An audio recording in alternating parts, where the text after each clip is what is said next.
$100 out your paycheck just to take the course. It's ridiculous. Oh shit, yeah. So I'm like, I think I'm just gonna do it online. It's way cheaper. I get a discount. Like, right on.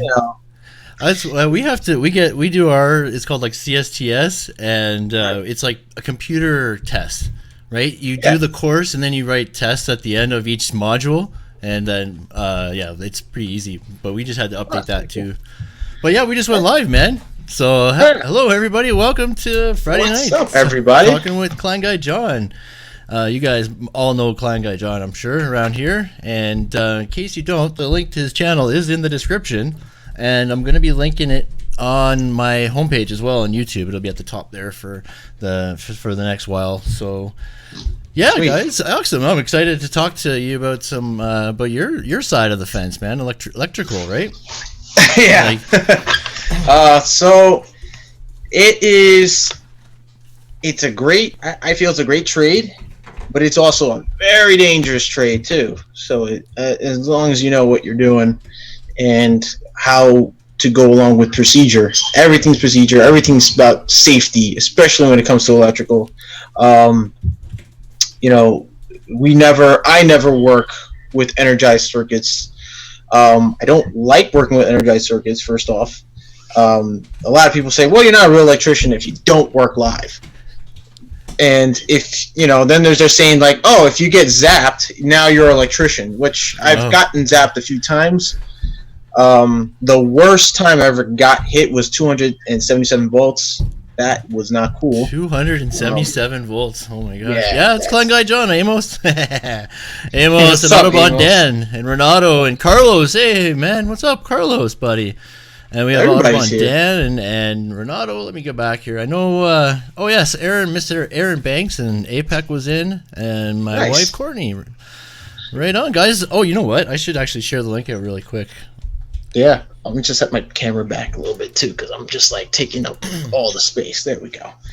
That's a lot better. I was like, wait, why is my camera off? Okay. So, but yeah, I've been in this trade for 6 years now. Before I did electrical. I was doing HVAC work. That's how I really transitioned to doing electrical. I did HVAC for 3.5 years. But here in New York City, it's for a beginner, apprentice, or helper. It's really tough. And my experience was really tough. I was just like, it's just very seasonal. The summer is just booming. Air conditioning in the city, you're all over the place. Then when the fall and winter comes along, it's like, they don't have no room for you. They can't fit you in the budget. Things are slow. You see you till next summer.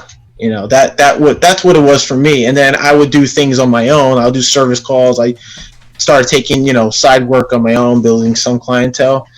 And believe it or not, I had so much clientele. It's like hard to keep up on my own. And I think it was one year that I couldn't find no work, and I decided to learn another trade, and that was electrical. I got really good with wiring motors. Okay.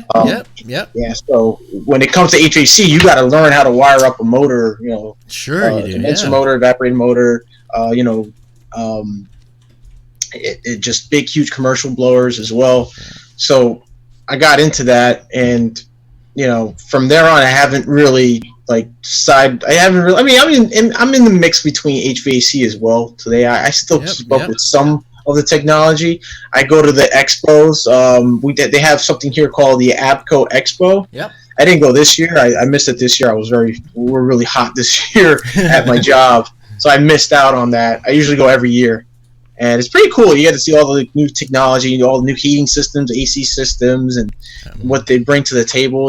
Then they have power tool accessories and different manufacturers that come in and really give you an inside look on all the new stuff that's coming out every 3 years or every year or so, but mostly every 3 years is they upgrade the tech, and especially I go there for Klein tools because I'm a Klein freak. I love Klein tools. There you go. Right on.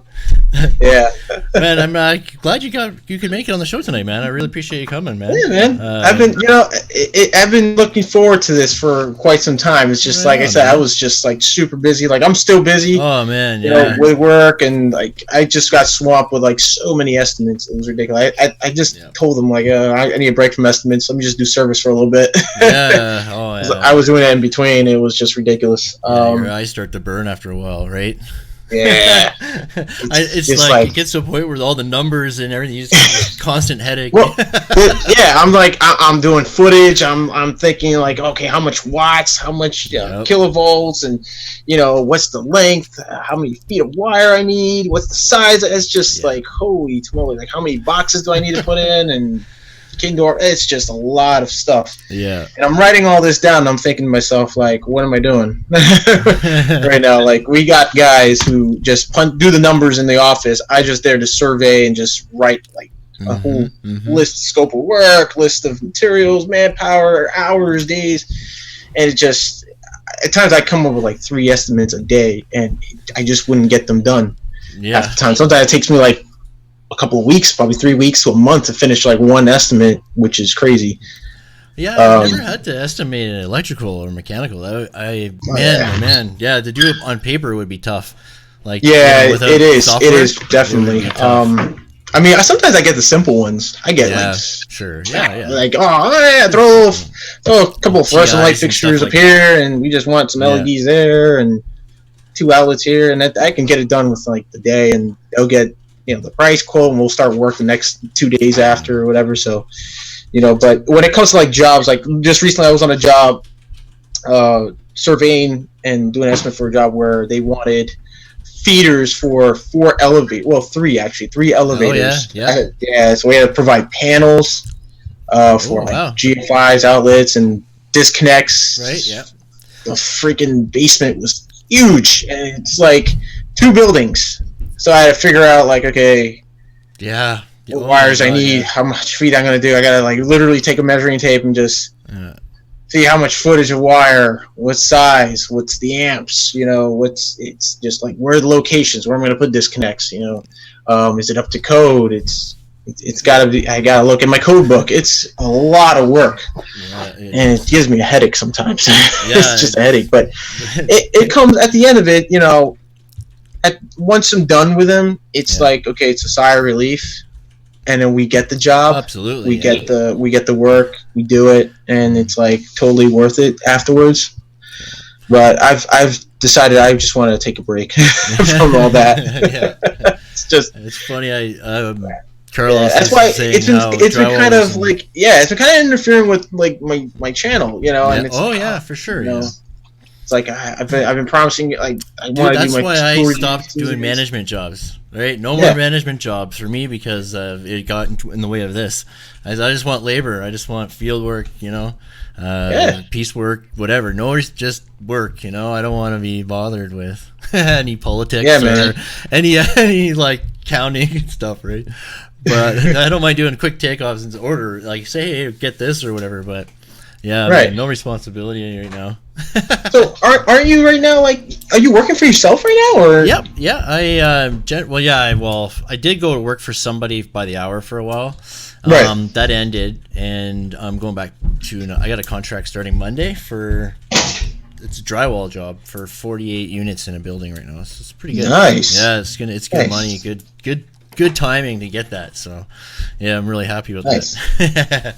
That's cool, man. That's awesome. Shoot, I mean, here it's like they're really strict on, like, if you're trying to open up a business, you really like. For me as an electrician, if I wanted to run a business, I actually have to get a license. Sure, you. I can get some work permits depending on the application of work I'm doing.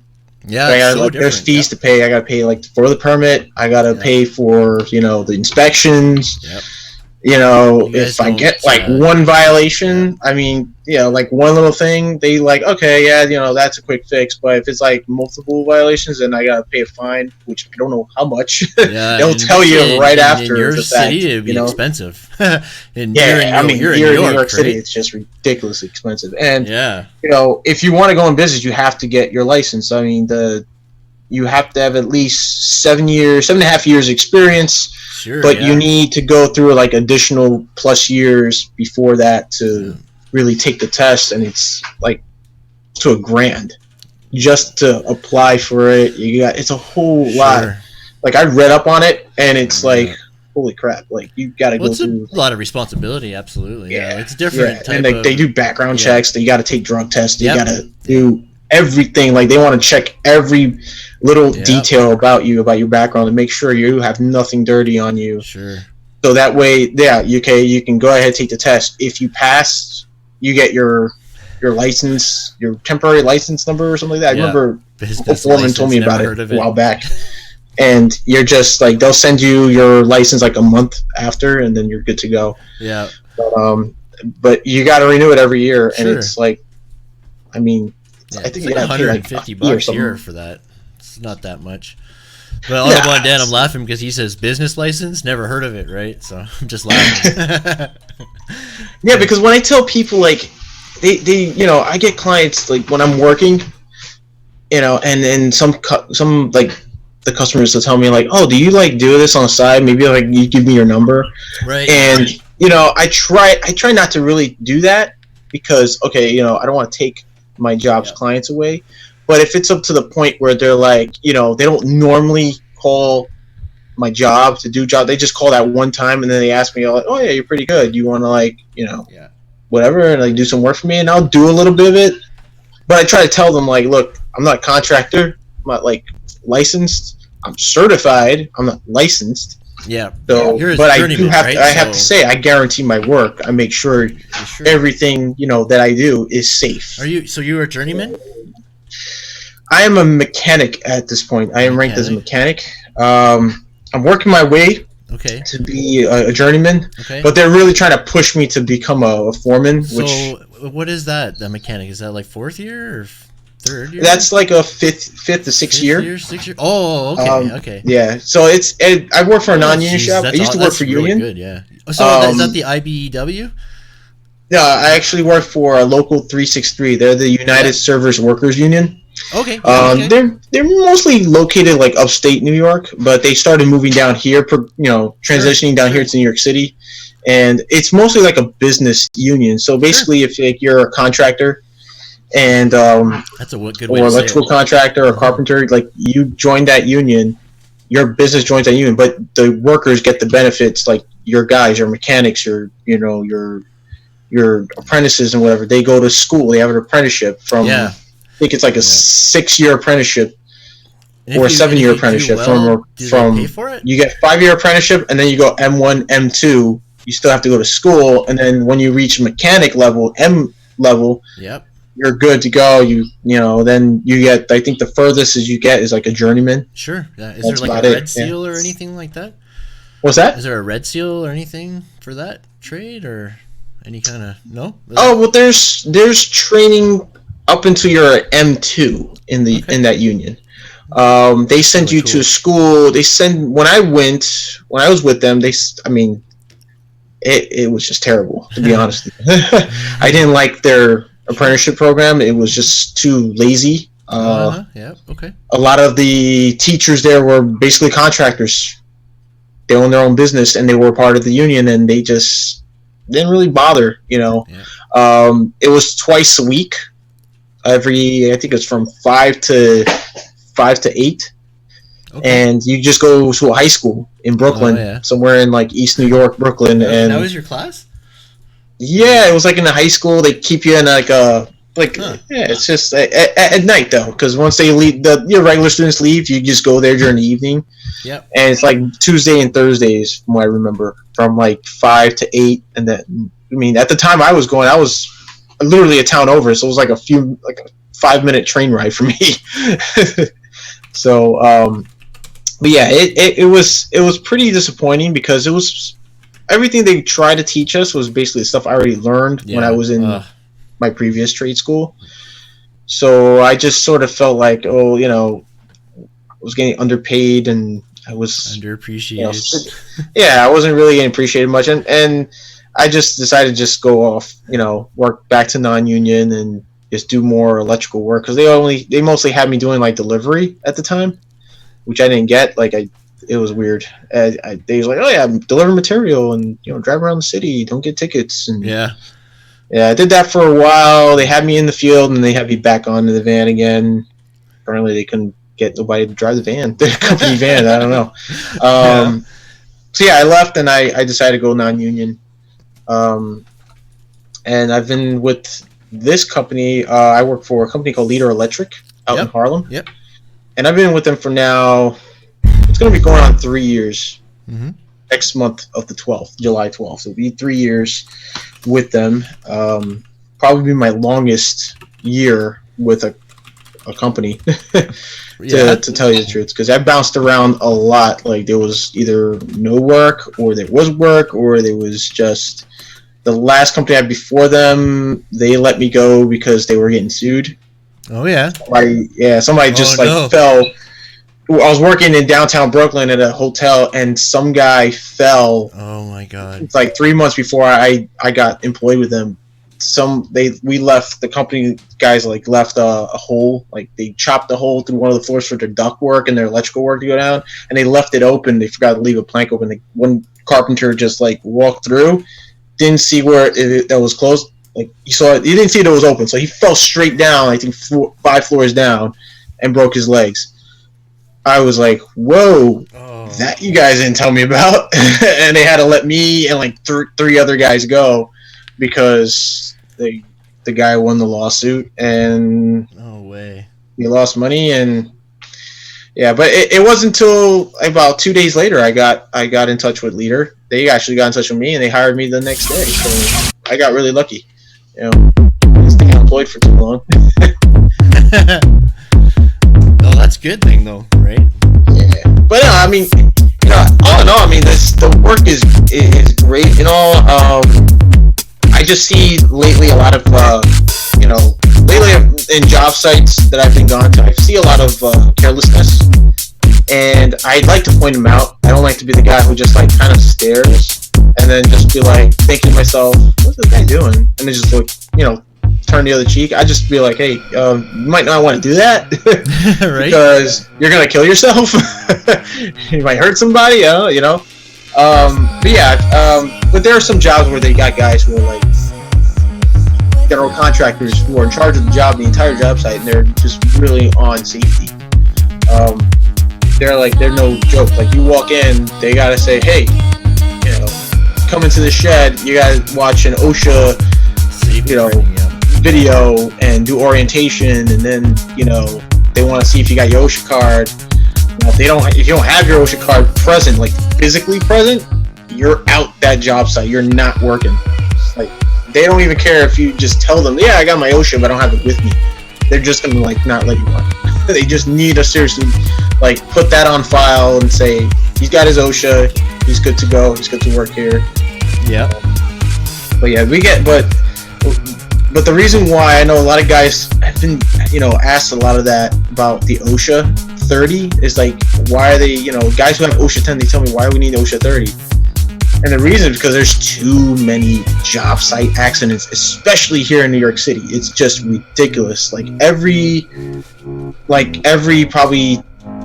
hour, probably every 15 minutes, there's an accident happening in the city somewhere. And I hear it on the news. We had a few cranes crash in the city, in Midtown and stuff, and because they didn't secure the cranes right, they weren't inspected, or they just left them up not secure, let the winds and all that blow them over. Guys falling off of suspended scaffolds. It's just crazy. And they're like, well, that's the reason why we got to take OSHA 30. Now they're just pushing us to take 30 classes now.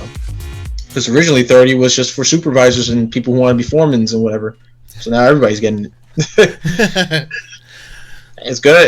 It's good for me. Yeah. And, normally guys will contest about it. Oh, well, we just got our OSHA 10.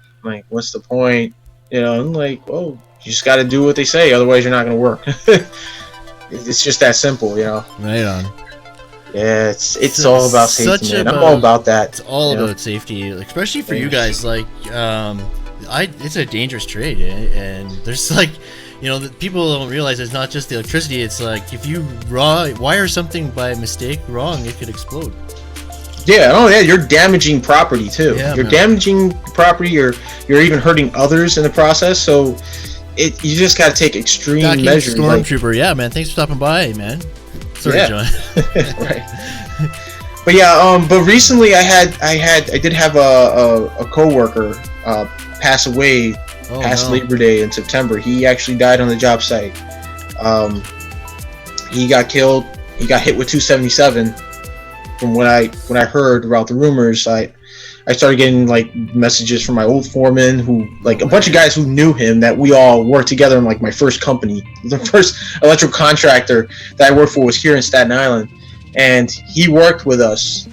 But I met him, I think he came in like a couple of months before they let me go, just after we joined the union. And I got to know him pretty well, and he was really cool, very knowledgeable guy. He knew his code, But he was a risky guy. He took risks. Like, he worked live. He just, I don't know. It was crazy. Like, we all thought he was crazy, but he was a pretty cool guy. He's smart, but we always told him, like, listen, man, don't work live.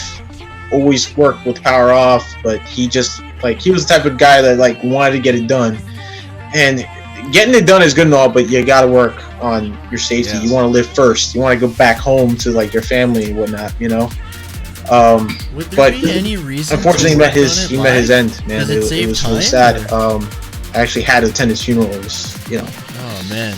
It boggles me. It was like, wow. Hearing it was like, dude, did you hear? Like, he's gone. And I'm like, whoa. How? I just saw the guy actually a couple of months ago on the train and spoke to him, and it's like, it's 3 months later. That's highly unfortunate. I'm sorry to hear that, man. Yeah, I mean, was it like what? It doesn't make any sense though. Why? Like, is there any benefit to working on a live, like? No, actually, there isn't. Right? Why would you take the risk? Man, lockout tagout is such a huge procedure for us. Like, lockout tagout is huge for us, right? Like, I'm a big advocate for that too, because I see guys working live. I immediately just stop them. I don't even care, like, if you're a foreman, if you're like I don't care if you got like 30 years experience. I mean, dude, you don't work live, just don't. You got one life. That's right. It. I'm gonna stop you no matter what.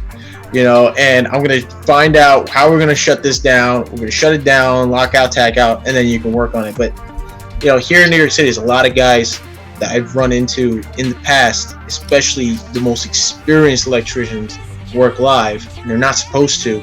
Yeah. And they look at me and they go, oh, well, what are you, wuss? You don't want to work live? Come on. Like, no, you just don't, man. It's serious. Yeah, absolutely. And it's not cool. It's not fun. I tell you that. I got hit, like I said, I got hit with 277. I know how it feels. I don't want to get hit with it again. No. So,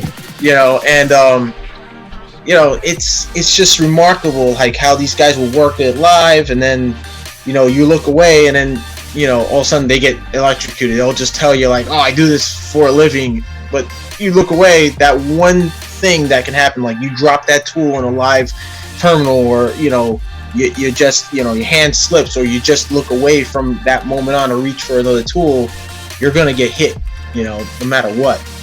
And, it's just going back to, that old coworker, him working live, like from what I was told, he was running a metal snake with live wire in the pipe.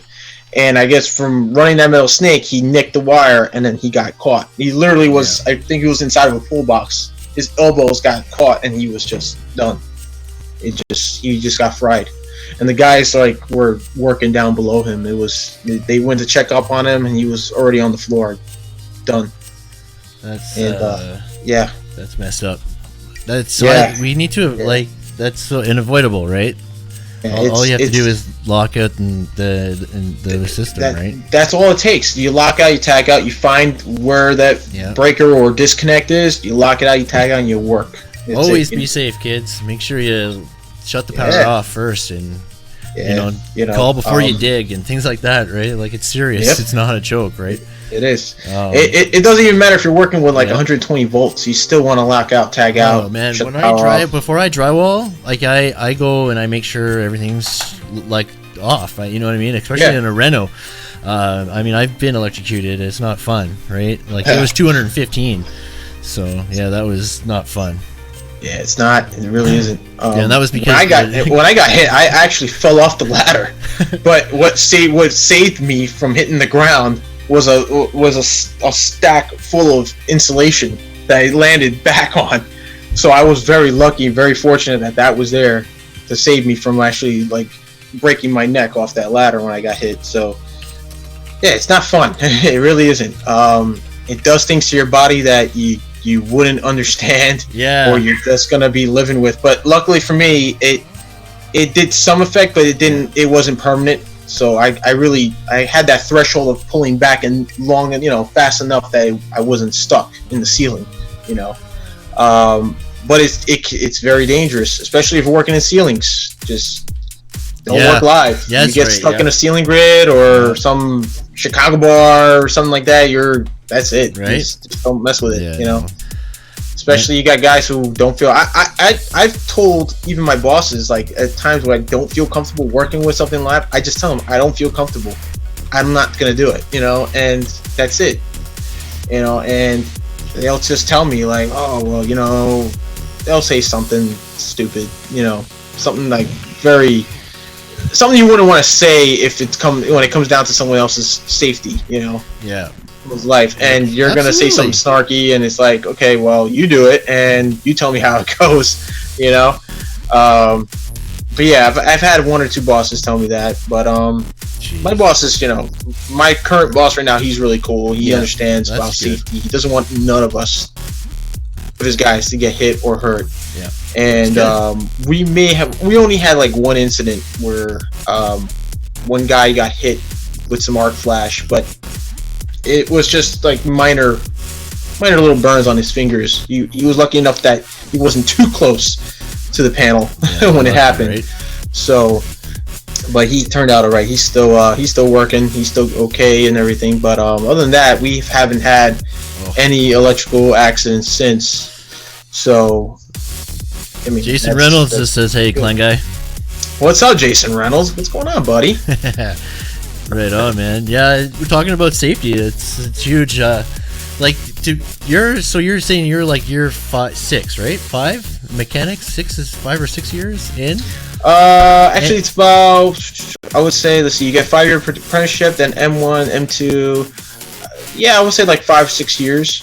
But union wise, they'll go with like M1, mechanic 1, mechanic 2, and then you got the M mechanic, which is like the mechanic level. I would say I'm not near that level because there are things I've been through working with. So is there I've worked with live, but avoid stuff. Like is there in class like every year and just like hours, right? Some certain amount of hours that you have to do. Well, when I went, it was you have to complete. I think it was like 7,000. No, not 7,000. Where's what I'm saying? It's 1,000 or 1,700 hours of classes when I was in the union, and I actually didn't finish because I left like towards the end. I just didn't bother with it because they just weren't teaching me. Like they're like subject I already knew, and I was like, I just felt like I was wasting time, but it's like about 1,700 hours of classes, and then not only that, they give you like a book when you're in the union. They give you a book that you put in the time that you're actually on the job site. Like they'll give you a category like, oh, what'd you do? Wire pull? Did you put devices? Did you put branch circuits? Install boxes? Disconnect? So you just put down the amount of like hours that you spent, and it should all come out to like 8 hours per day. And you get signed off by your journeyman or foreman, and then you hand it in like at the end of the school year, your apprenticeship year. Each year you hand it in, they get it approved, you take a test, you pass, you move on to the next level of apprenticeship, and you continue that up until you get to your 5th year, and then your M1, M2, and same thing. And then once you finish up to M2, you get a final exam, so that way you're moved up. They'll boost up your pay and they'll move you up to the mechanic level. For me, it was I was supposed to, I mean, when I applied, when I got in, we got into the union, and we got in for free because we got wavered in. Yeah, sure, yeah. The company I was with joined in, and I had a really good foreman at the time, and he thought of me as like a M2 or M1. He goes, just put M1, because there's no way that, you know, you went to school for this, you were with us for 2 years, you got to do a lot more than any other apprentice in the company. Put in M1. That's what you are. I put in M1 in the application, got my union card, and it turned out my boss was like a total douche at the time. Oh, he put me down as a second year, and I was like, what? And he just gave me a raise. I think he got me down for like $17 an hour.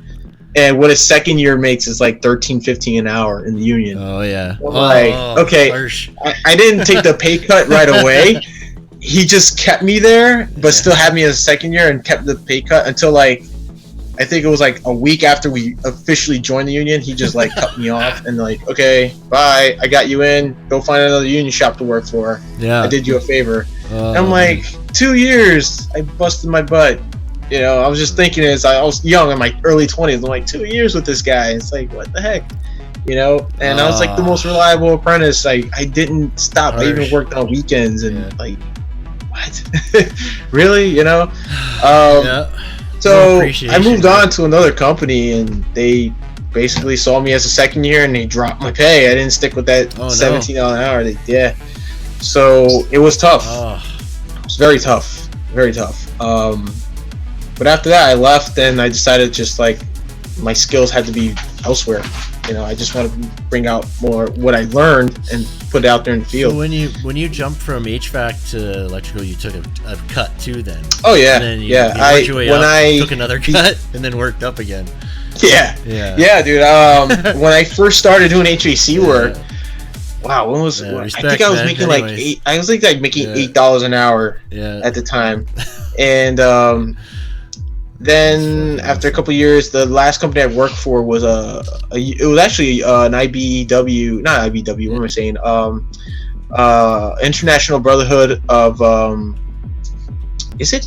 I can't remember what it's called. Yeah. Oh man, International Brotherhood of Electricians. Electrical workers. It wasn't electricians. It was for HVACs. Oh yeah, that's.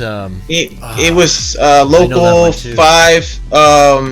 Something 535 or 533, and they were pretty much in the same like union but different local, but same union as like other unions out in the city, like a union for city workers basically. So at the time I was working with Petro. They do heating and air conditioning. They hired me to come in because they started transitioning to air conditioning because they were mostly based on heating. Yeah. So they had me there for about a month and a half, and I got hurt on the job. I had a back spasm, really bad back spasm. I actually pulled a muscle. I dropped the wrench. It was really stupid. I'm sitting down. I was just taking off some wires off a boiler, and then I dropped my wrench, and I went to lift it up, and then I got back up, but that's when my muscle where I spasmed my lower back, and I just like literally couldn't get up. I just like had my hands up against the cinder block wall. I'm like, what do I do now? I'm in pain. And the guys came. It was kind of embarrassing at first because it's like, wow, you know, I'm just starting out with these guys. I'm already getting hurt. Like, how did this happen? Like, what is this? You know, so, and they started me off good too. As a first year, like an apprentice, they started me off at $25 an hour, which was awesome. And yeah, that's great. That's good. Yeah. It was sweet pay, but it was the hours were pretty hectic because it had me start off doing a little bit of training under a new service tech who was a journeyman, and I got to learn how to tune out boilers, oil burner boilers, and in residential homes. And after that, they sent me out to a rapid repair workout somewhere in Queens, in the freaking ice cold blizzard.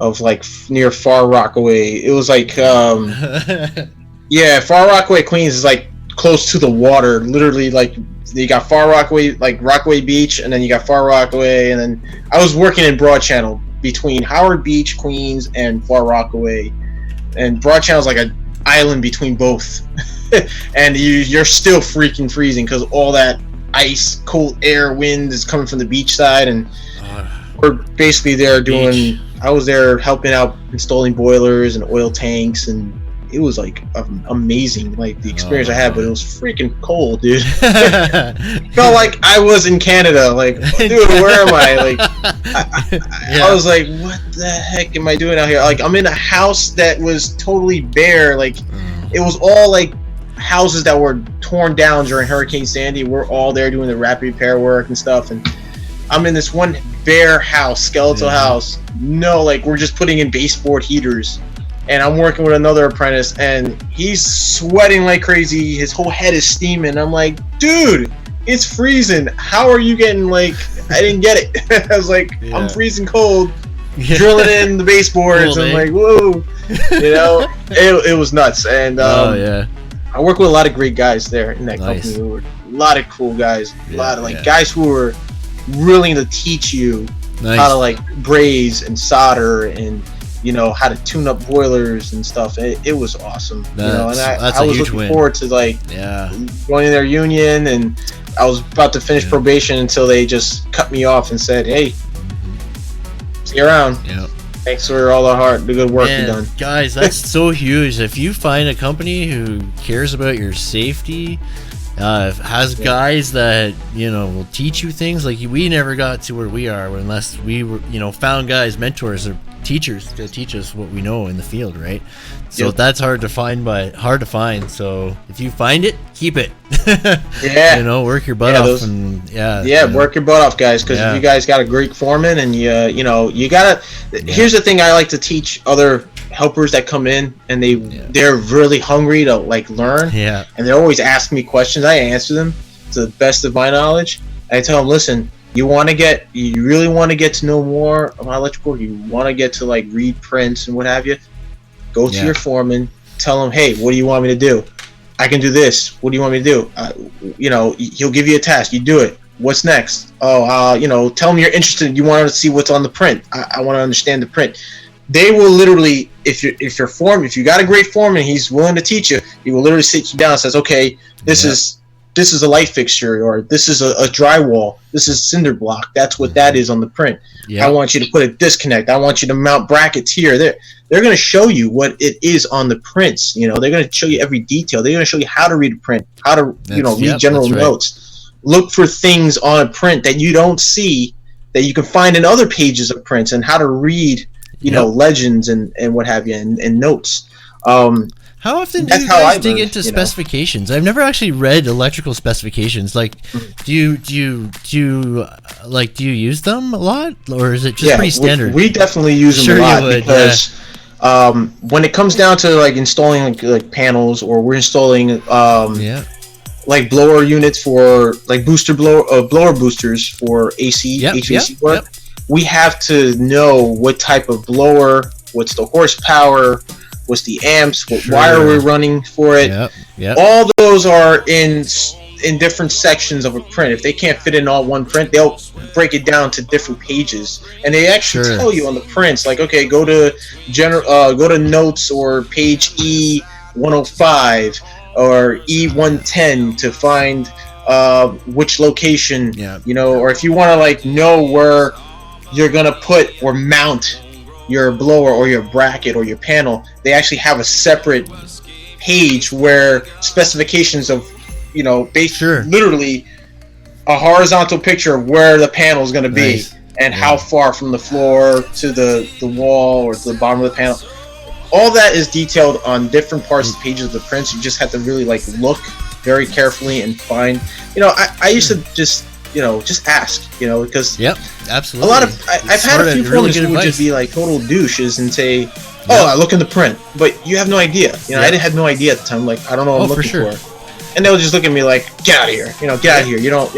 That's right. But I was very fortunate to have a very good foreman in my first company, Nice. and I worked for it, and he just taught me actually almost everything about fire alarm, how to read a print, what to look for, what job specifications, all the specs, all the the measurements, everything. You guys install the fire systems, like the fire alarms, the systems, right? Yeah, fire alarm is something it could be challenging depending on what's entailed to the job. For instance, like sometimes when you're doing fire alarm, you gotta also coincide with it to like fire alarm, like sprinklers. You gotta hook up damper switches, tamper switches. Yeah, you gotta provide power. So sometimes damper switches, right? Yeah, and VAVs. Don't that's forget the dampers. When you guys are framing and drywalling, like apartments and condos. Don't forget the dampers in the dam above the doors. Like, I mean, it's like just so standard. Like, yeah, but like recently, I just finished the fire alarm at a prevailing wage job up in the Bronx for New York Public Library. Yeah, right on. Yeah, and I'm actually going next week Sunday for the inspection. So I'm meeting up my foreman, my project manager, and the inspector. So it's going to be actually my first inspection of fire alarm work that I've done. Previous fire alarm work I've done was at a hotel called Mr. C's Seaport. I think they're like well known around like in Italy and certain parts of the country, here in the U.S. as well. And we did a hotel there, and I did the entire fire alarm in that building. Like it just like I think it was like 7 floors, from the 7th floor down to the first floor, and most of it was like existing fire alarm that would still remain, but the majority was just horn strobes or speaker strobes, ADA strobes, ADA rooms. It's just like pull stations. What you got? You even got the low voltage egress. Emergency call buttons and stuff like for the ADAs. Sure. Yep. Smoke detectors, carbon smokes. Doors, a lot of heat detectors too. Exit signs, doors. And the thing about that is, it's if you don't know what you're doing when it comes down to fire alarm, just don't do it. If you don't understand it, don't do it. Learn it from someone competent, someone who has the experience. Like I was fortunate enough, like my old foreman taught me to do fire alarm. Actually, my very first fire alarm that I learned for was actually at the Mount Sinai School, Mount Sinai Hospital in Manhattan. We did the co-ed dorm. It was a year. A year. Those long jobs are painful. Oh. Yeah, but I had a lot of fun, to be honest, because everything was pretty much existing fire alarm. We just removed it and put in our fire alarm, like our whole we had engineers in our shop to design it, and then we implemented it. We did all the risers and all the IT closets. It was amazing, man. I loved it. Cool. I had so much fun at that job. It was so much fun. Home for a while. Yeah, man. That's basically what it was. A whole year working there was home. I didn't go anywhere else but that job, and it was awesome. Loved it. I gained so much experience from that. It was great. I think my longest run would have been 9 to 10 months, I'd say, in one job. That's my longest. That's a long time, man. Especially with Mr. C's. After that, I was approached to do the fire alarm actually from Mr. C's. My foreman, we had a very terrible foreman at the time. He didn't know anything about fire alarm. He asked me and another coworker, like, "Hey, you guys know fire alarm?" And I just raised my hand, I'm like, "Yeah." He goes, "All right, you guys are doing it." Yeah. But it turned out to be the only one doing it. Like halfway through, I was like, okay, the other guy didn't have any interest in doing it anymore, so I was left off doing it and taking 2 guys with me. And it's kind of easy. Like it's not easy, but it's light duty, right? Like it's lighter duty. It's just it is. Nice, right? Yeah, it's pretty easy once you understand it. It's the tough part about it is when you're in places like, for instance, where I was in an old hotel down by the seaport, which was built in like 1880 something. you're literally dealing with like wooden timber beams, and you got to drill through them to run the fire alarm over the the ceiling, the drywall ceilings they're putting up, and you got to get it done before they start throwing up drywall.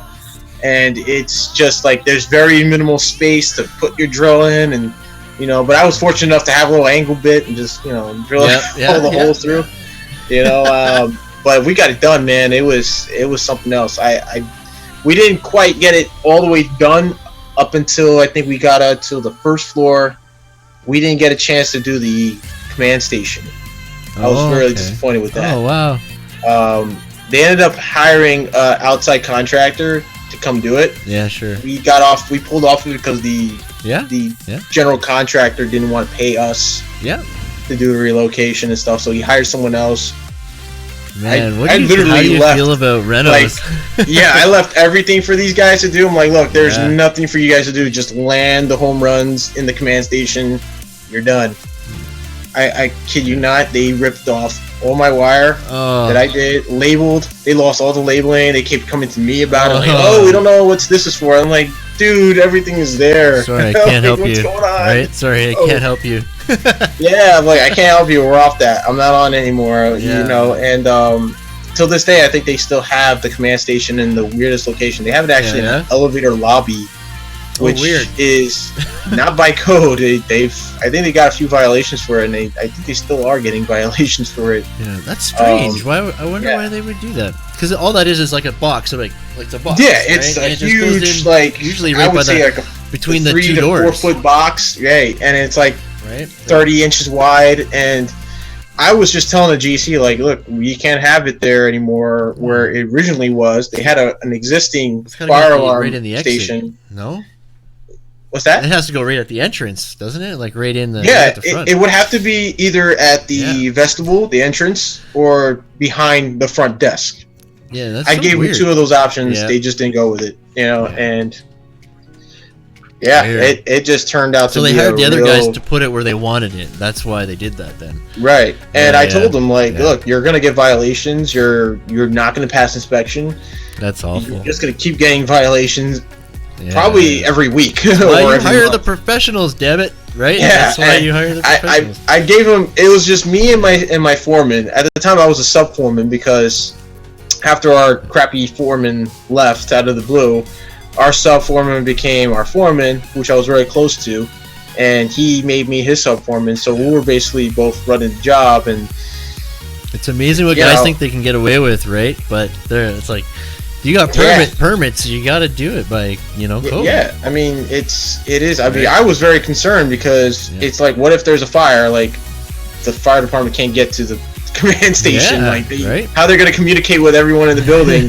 You got the warden station in there too. Announce that everybody has to leave the building. How are they gonna do that? If there's literally, you have the elevator lobby here, and then you have the kitchen here. So if there's a fire in the kitchen and it blows out, like, how are you gonna get there? I was just giving him that scenario, and he just didn't get it. Weird. And I was like, okay, well, you guys are on your own then. Figure it out. We gave you our professional opinion. And the drywallers always frame it and drywall it the openings perfectly, right? Everything always fits, right?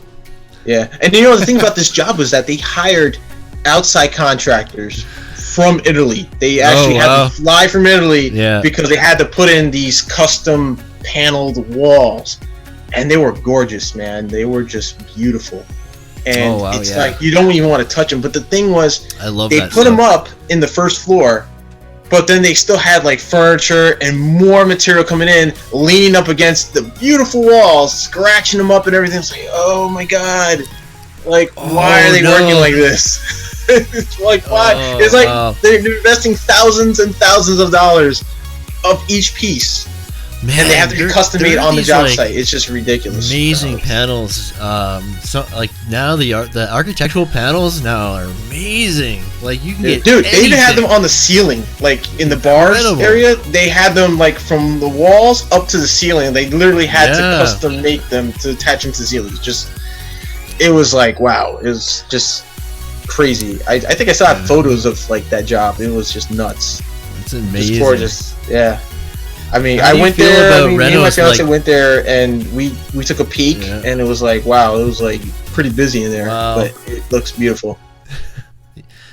How do you feel about like going into renos and trying to figure out, you know, what the other guys did before you, like really old buildings, you know, like you, Wow. right? That's got to be messy sometimes. Yeah, it's challenging sometimes, but you get a break. Once in a while, you get a break. You get like sometimes the customer will say, "Hey, we got the plans." Oh, like, there was no work here done. Everything's still the same back when it was in 1955 or 72. Oh, wow. And they will actually literally give us the plans and how the wiring diagrams were. Like, oh, you know, that's a lifesaver. That saves us so much time on the job. Sure it would. And it gives us ideas of what we can do, like how we can reroute wires and make them up to code again, you know. Sometimes it can be challenging.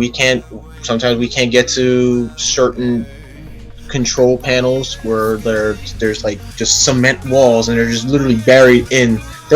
We ran into fire command stations literally cemented in the wall. Yeah, I've seen had them everything piped in, and then they cement over them. Yeah, and it's like they'll tell us, well, we want you to relocate this whole panel, and we want you to bring it on like 20 feet away or whatever.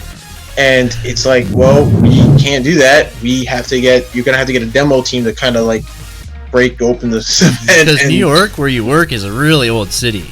Oh, so yeah, bro, there's buildings that are built in 1922, 1880. Sure. The hotel I was telling you about was built in the 1800s. Sure. And what was holding there was literally two buildings being held together by anchors, like anchor rods, straight across. When they did the demo work, everything was all like, you know, skeletal. You can literally see these iron thick rods going across from holding the buildings in between, like together, and you cannot touch that. Like the second you break that off, that's when like the foundation or floor start to, you know, cave in and stuff. It was just really old school. You know, I mean, I remember somebody found a coin from like 1892 or something like that, and the guy made like $1 million off of it on eBay. Really? Holy cow. He didn't come back to work the next day. He did not come back. Oh my god! Ever since, it was like, dude, like I heard he quit his job and. Dude, I know a guy who won $1 million. No shit, and he was at work the next day. I was kind of jealous because he found it because they had like these old drywall, like it was really old. I think it was like put up back in probably 1960 or something like that, but. It was literally buried in the wall, an original wall behind it, laughboard, and it was just really just sitting there. It was a demo crew, and he found it. Didn't know what it was until he cleaned it up at home, and he looked it up online and realized, like, oh, this coin's a lot of money. Finders keepers, man. Yeah, bro. I was like, every time I was cutting through like old sheetrock to reroute some wires, I was always looking for something behind those walls. Absolutely, you never know. I was like just digging my hand in there, like, okay, what can I find in here? I want to be that guy. I want to be that guy right now. $1 million bucks, right? With my name on it. It's kind of funny though, like what you can find, like see even the old newspaper clippings, like they used to stuff newspapers in the walls. Oh yeah, they do that. They did that. I did find some old like newspapers from like 1982. Oh man, I found the original Snapple bottle from like 1989. I was like, what the heck is this? The original canned Pepsis from 1960. Yeah. I'm like, what the heck? Like, what are these guys are throwing in here? Like, whoa. Yeah. I'm like, find old relic product in there. Oh, you know? Man. But there were some things I did find on that job. I was sent up to the roof actually one time on that hotel job, and apparently they had a team of plumbers worked on, because their boilers were on the roof. So there's no way you could put boilers in the basement because they're by the seaport. Yeah, so right. They put everything like generators on the roof, AC units on the roof, boilers, like gas burning boilers on the roof as well. Whoa. They had 2 of them. And I went up there. It was pretty cramped. It was like a little narrow space. I was walking around, cleaning up some stuff, you know, running some fire alarm in those in the roof inside the cabin. And I came to find some sockets, Husky sockets, and I found an old Husky LED work light, and I found a Milwaukee dual M12 M18 charger underneath a pipe that I was literally like, me and my other coworker, we just found them and like, dude, you want to split the sockets? I'll get the metric, you get the standards. I don't care. We split them. I still have those sockets. Nice. And then he took the LED light because I didn't need it because I had my own. I had the Milwaukee one. I didn't give a crap about that one. There is a benefit to being a superintendent and finishing a job, and like people leave shit. You gotta do something with it. Dude, right? They never came back crazy. for it. They were there way before I started that job, and they were there like I think the beginning months of us of our company guys putting in like temporary power and stuff, and they were just there gutting out the old boilers, and they just left a bunch of stuff, extension cords, lights, sockets, and I came across an M12 M18 combo charger kit, and I was like just looking around to see whatever stuff, and I'm looking under a pipe literally run up against the wall, and I see it just like a little piece, like a little red thing. I'm like, oh, what is that? And I look under, I'm like, oh, got myself a free charger. I have three. 2 out of my 3 Hilti chargers don't work. But man, those things are junk. That's the one thing. Like they got the same bloody charger. You know what I want is the 5-pack, the speed rapid charger. The 5-pack. That thing's a beast. That thing I want. That thing's a beast. Those little ones, you can get them for $40. They're cheap, right? You have no idea. I'm dying to get my hands on Hilti like impact driver. I almost did on Amazon. It didn't come through. I ordered it. The guy gave me my money back because I guess apparently he didn't have it. I guess so. He just like here's your $85 back. I'm sorry, dude. And it's like, oh, all right. Well, gotta wait till the next one. And all I'm seeing is like $100. I should send you my other one because you could probably fix it. I have a spare one. I should send it to you. You could probably fix it. I just don't know how to fix it. It's an electrical problem. Oh, really? Yeah. You could probably figure it out. I got the new model, but this is just the last model. I should send it to you. Yeah. Okay. That'd be fun. That you could probably fix it. What else? But yeah, man, it's an old city, right? Like, how much new construction do you get? Because you have to get their demo and rebuild and. Are they building outward more? Are they building their downtown is pretty full, right? Like. Oh yeah, like downtown. The majority of downtown Manhattan was basically like the most busiest part of Manhattan. Like further up, like uptown was parts of like farmland, and they were still just building the city bit by bit as they went.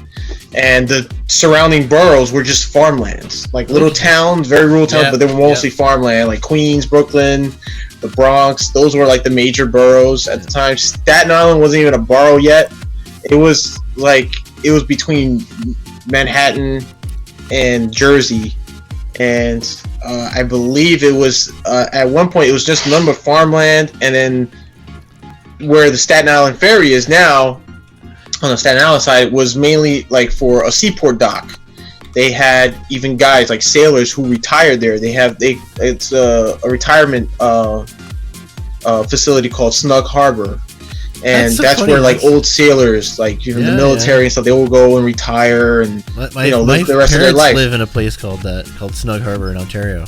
Yeah, really? Yeah. It's not a retirement home. It's not a retirement community, but it's a nice country on the lake. Little tiny community. It's cool. Yeah. It's about an hour north of Toronto. But the one here is like everything's original. Like nothing's changed in this stuff from what I've heard. That's awesome, man. So everything stayed original, and also I'm hearing that it's actually haunted. So a lot of people saying that they've seen things there, and they've seen a ghost of a girl or whatever walking around the fields, creepy, and ask her questions, and then when they turn around they don't see her anymore. I was like, whoa, that's creepy. Yeah. So there's certain parts of like New York or Long Island is like haunted areas, especially Snug Harbor. A lot of people I hear talk about it here in Staten Island. They say, yeah, it's like it's officially like that's an official place that's really haunted. It's no joke. Like they got caretakers and they see stuff, they'll hear things, and then when they run to it, it's like no one's there. And it's kind of creepy. I used to actually, when I lived in Mariners Harbor on the other side, closer towards Jersey, I would take a bus that'll take me straight home from the ferry, and we'll just literally drive by Snug Harbor right on the side. Yeah, and it looks really nice, but They say at night it's kind of creepy. Yeah.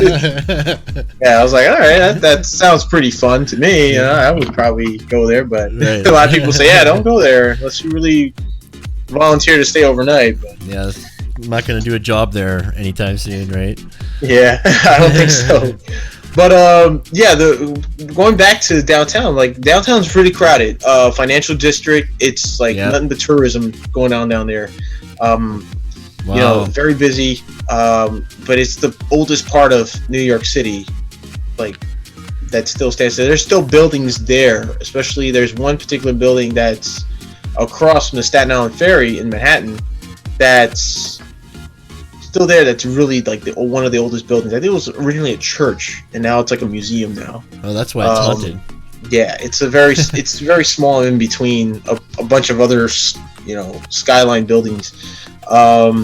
We also have the old police department there. They have the police department buildings out there too, and it's now a museum. I just think it's like the very first precinct of the NYPD that was there years and years ago. And it's still there. They still show like the old police cars and stuff like that. It's a museum now, which is pretty cool. But yeah, it's very old. A lot of when it comes down to construction down there, it's very, very hard. I bet. Yeah, you will rarely see any construction downtown, but anywhere else like further midtown and upper Manhattan, you'll see a lot of construction, but very rare downtown because it's very delicate. You know, it's a lot of There's some soft like ground that you don't want to break to start, you know, open flooding. Because originally downtown Manhattan wasn't really as crowded as it was years ago. It was just most of it was just water as well, and it was just like harbors and stuff like that. And they just decided to add more like land and more landfill, like dirt and stuff, and build. Yeah, it was crazy. To build out the water.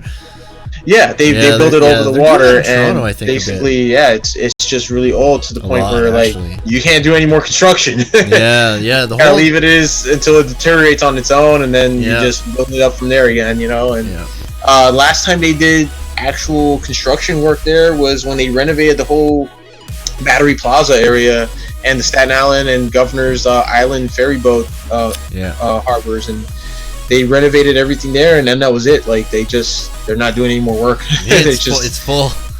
They do add anything more, they just like probably would collapse like the freaking ground, and people will start sinking into the water. I can't believe last time I was down in Toronto driving down the waterfront, and when we were kids the water was like way up, you know, and it's like, wow, it's full of condo buildings now. Like it's just like whoa. You would think. Yeah, you would think like years ago you saw it was like nothing but water, harbor, it's incredible. Nothing there. And then you like 10, 20 years later you come back, there's like buildings. Right? Like, what the heck happened? Like, how did this happen without me knowing? You know, but man. The subways as well. Yeah, tunnels, and probably tons of old tunnels, service tunnels, and maintenance tunnels, and we have a lot. Like, there's so many older subway tunnels, especially here in Manhattan and in New York City, like parts of Brooklyn. There are still certain like tunnels. Like, there's one train I actually stood on. I think it was like a 6 train on the Brooklyn Bridge. It would literally stop. Like, the last stop would be like Brooklyn Bridge, City Hall. And then if you stay on the train long enough, it'll like keep going, and if you stay on it, it'll basically be going like on a big U-turn, and you can actually see the old subways that they don't want you to see if you just stay and not let them like kick you out. If you're lucky enough they don't kick you off, you just stay there and you're like, let's ride it through back to Brooklyn Bridge City Hall, and you'll see like the old subway platforms and stuff that's like totally out of service. Oh, wow. And it's really cool. It's a really good like sightseeing, you know. But yeah, there's still a lot of old stations, especially City Hall. City Hall was the City Hall we have today now is actually, it's not remodeled. It's it was technically relocated, I think. Okay. And then the older City Hall train station. And the old train station is literally buried. I believe it's buried on the new one. Like, they have a wall here, and then there's like the other side is literally built up wall. Yeah. If you knock that wall, you'll see the old train station platform. It's just like crazy. Wow. It's like wow, like they really. It's just interesting, man. Like I love seeing stuff like that. It's like history right there. Absolutely. It's pretty cool. Yeah, that's the best part about the big cities, the older big cities, man. Like it's crazy. I mean, it's logistics. Like it's insane, right? Like yeah, man. It's a lot of things cool. going on around you. It just goes to show you how it just goes to show how far we've come. Yeah. Yes. From the basics, the modern startups to like what we have today. And you kind of like how challenging. You look at it and you kind of appreciate it, you know. Yeah, of course you do, absolutely. Yeah. I mean, Yeah. things aren't done like with like as artistically, you know, nowadays as they were. Well, it's different, I think, but it's a manufactured instead of a handmade process, right? It's manufactured because back then they did everything handmade, dude. And it's like, if you think about it, the old school waves was just so much better, simpler. Oh, for sure. Yeah. Than now, because now it's like the subway here is just terrible. The reality of it is just the reality of it is that we can't keep up with the demand. We literally cannot, and that's the reality of it, right? Unfortunately. Well, here I feel we can. Yeah. I mean, you know, you got like places like Japan. You got countries like Japan, England, Spain. They're upgrading everything. You know, they're way ahead of us here in the States with their train systems, and we're like still using dated technology, and it's actually kind of a shame at times. But they talk about it all the time in the news here. And they're just like wondering, when are we going to catch up? You know, how like, easy when are do you we think gonna, it is for New York to catch up, though? Like, how easy would it be for them to modernize and like add all the same things? As it would almost be easy to build a new city somewhere. Right. You know? But the thing is about it is just all politics. Sure, like, everything's all the bureaucrats and there's still a lot.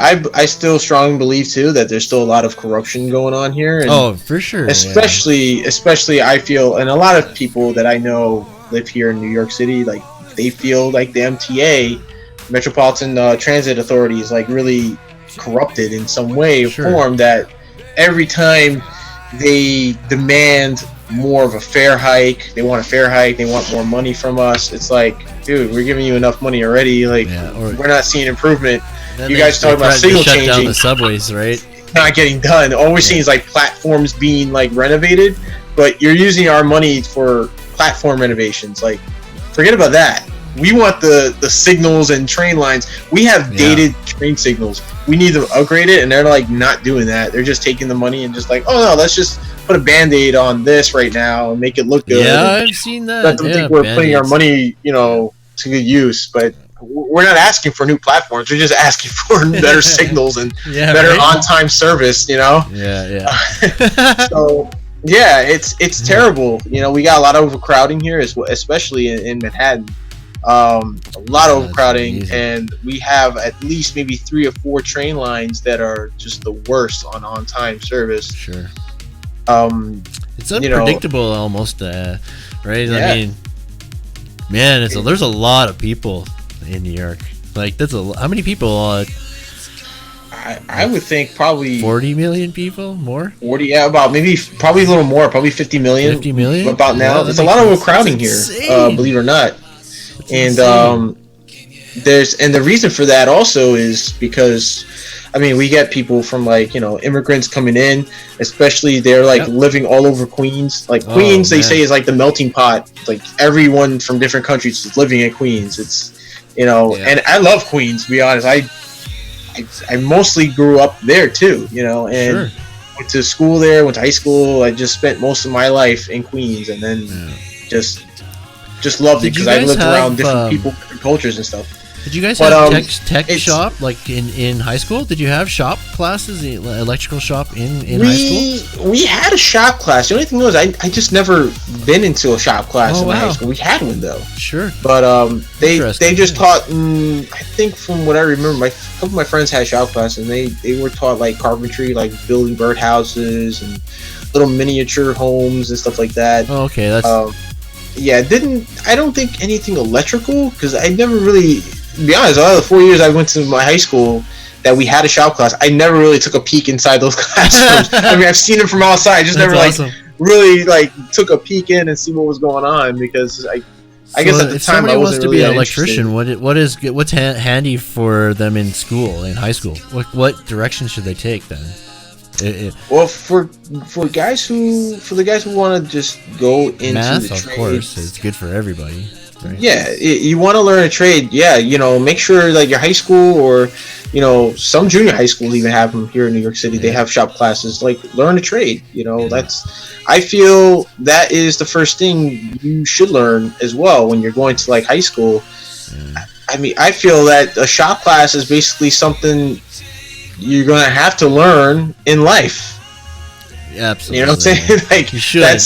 I mean, you want something fixed, right? You want your door fixed. Yeah. You know how to fix it. Fix it. There you go. You learned it from your shop class. Yeah.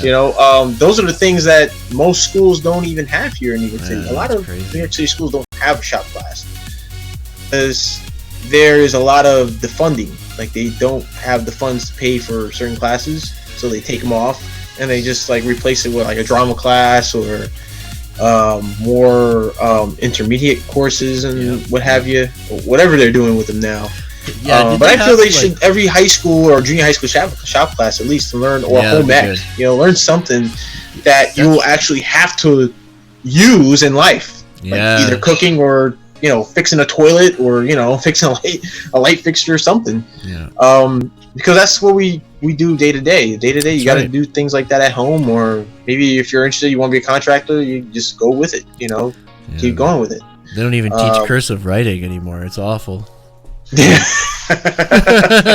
Right? I can't even print. I have to handwrite everything. Yeah. My son is awesome though. He took extra classes to learn cursive writing on his own accord. That was awesome. Really? Yeah, that's super cool. Oh, that's cool. That is awesome. That is cool. But you know what? But yeah, man, it's funny. Now that I think about it, I look back and I was like, wow, I didn't really see myself doing any trade work at all. Right. Yeah. Yeah. Right. I think when I hit 16, that's when it sort of kind of crept up on me. At 16, like a little bit, Yeah. And I started because at the time, my dad wasn't around for a few years, and I lived with my mom. We lived out in Queens in New York, and my mother's boyfriend at the time we were living with for like 10 years, 11 years or so, he didn't really show me anything to fix with my hands. So I kind of learned it on my own, watching YouTube videos at the time when there was MySpace, the MySpace era. So I was looking at videos, people like fixing doors and light fixtures and stuff, and I guess that's how I transitioned, just little by little, got a little taste of like hands-on handyman work around the house. And when my father came back into our lives and stuff, and he spent more time with me and my brother. My father was more of a hands-on guy. He was a handyman, and he actually knew how to do carpentry. He knew how to do a little electrical, more plumbing. He was he did a little bit of auto mechanic work as well, because he learned from his dad, my grandfather. Yep. And I always tag along with my dad. You'll have some side work. We're gonna put up some drywall, or we're gonna put some crown molding. Go get the compressor. You'll tell me, go get this, go get that. You don't know what it is. Tell me what you don't know, and you'll show me what tools and stuff to use. I got to learn how to do a little bit of carpentry at first, and then he showed me some electrical work, like how to wire up a light fixture and a switch and an outlet. And I guess it all stemmed from that point where I started really enjoying working with my hands. So I was like, wow, I started thinking in my head, we could, at 16, you get into it, you get all excited and just start having ideas pouring in your head, and it was really fun. I got to use a miter saw, I got to use a pneumatic nail gun, and got to use a router. That was fun. I got to make some cabinet doors with a router, and use a table saw and all kinds of carpentry tools. And But the thing is that it didn't really dawn on me up until I think after my first year in college. Yeah. College, yeah. What did you study? Yeah. What, you went to college as well then? Yeah, I went to actually a community college for a year straight out of high school. I went, Jesus, it was like we moved to Staten Island, I think, in 2008, and I was still attending college in Queens, and it was like a 4-hour commute back and forth. That was like the worst year of college I ever had. It was just a commute. Yeah, after college, it was. I didn't know. I didn't know what to do. I mean, they just gave me a bunch of classes that I didn't really need, and I just felt like I wasted a whole year of college. I wasted time, you know. But it kind of, you know, there were some things I did learn, and you know, I learned that, you know, college wasn't for everybody. So after that, I was trying to figure out what I wanted to do, and then I think one day my dad walked in through the door, and he said to me, "So, are you going back to college next year?" And I said, "Not really. I don't really know what to do." And he walked in through the door in my bedroom to ask me that with a uniform, like a. Oh yeah. I thought he was like he got a new job, right? But I'm looking at the uniform, it's like all brown. He's got a brown button-up collar shirt, brown pant, like dark brown pants, and I'm like, "Wait, you going to a new job or something?" He goes, "No, I'm going to school."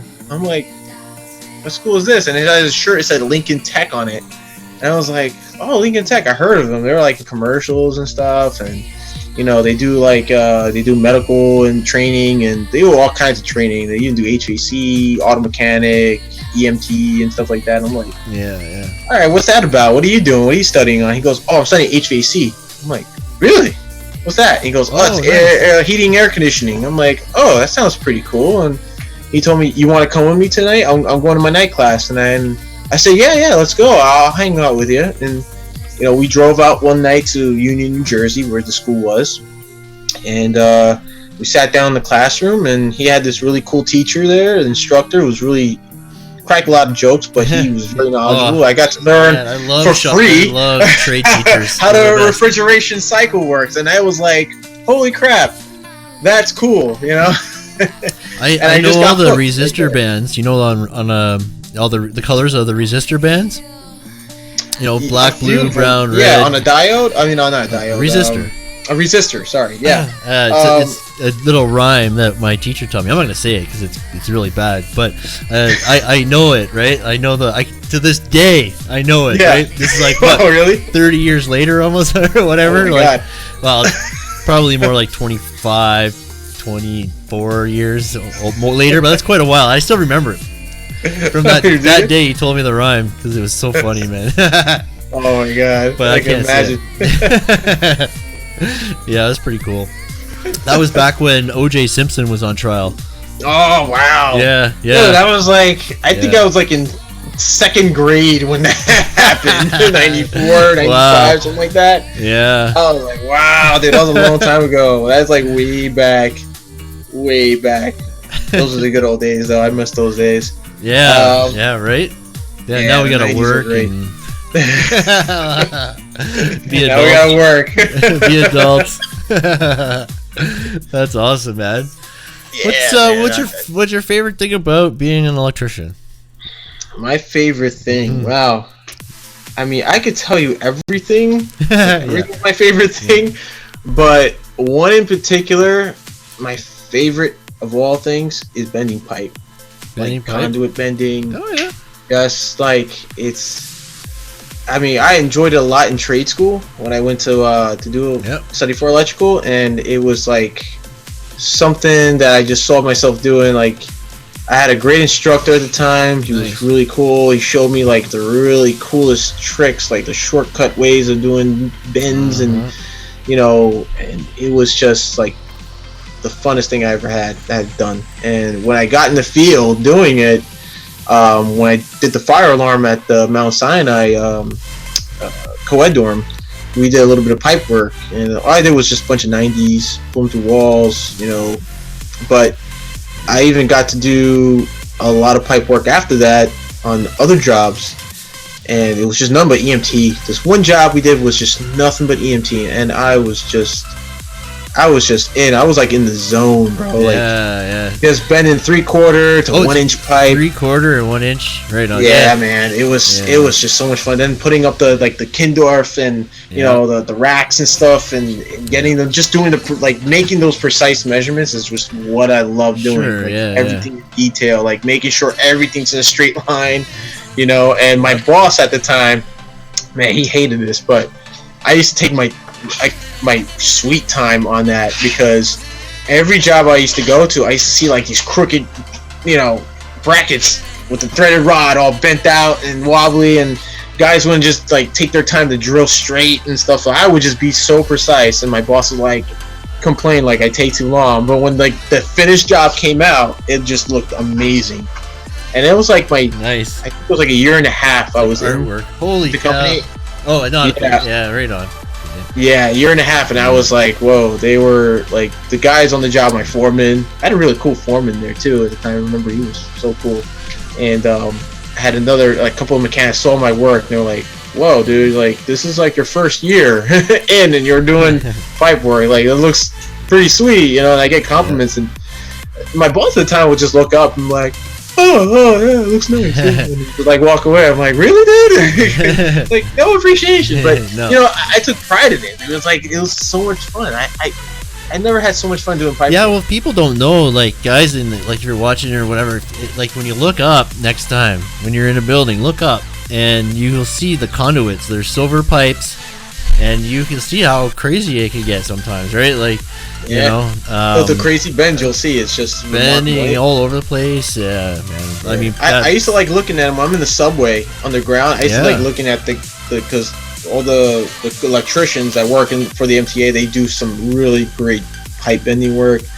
Like it's just spot on. Like there's no discrepancy, there's nothing like crooked, nothing like that you'll see in the subway. Everything's just straight aligned. And if it's like in a curve, you'll see all the pipes just going with it. Will, it's just like the most beautiful thing I've ever seen. I was like, wow, that's some major work. And if you see like there are even some like pipe work that's 4.5 inches big, and they will just use something they call they're called custom fittings, but what we call them are Ericssons. They're like huge fittings, but they're so expensive. Like every piece is like close to $200 a piece, sometimes $150 a piece, and it's like they're expensive custom fitting.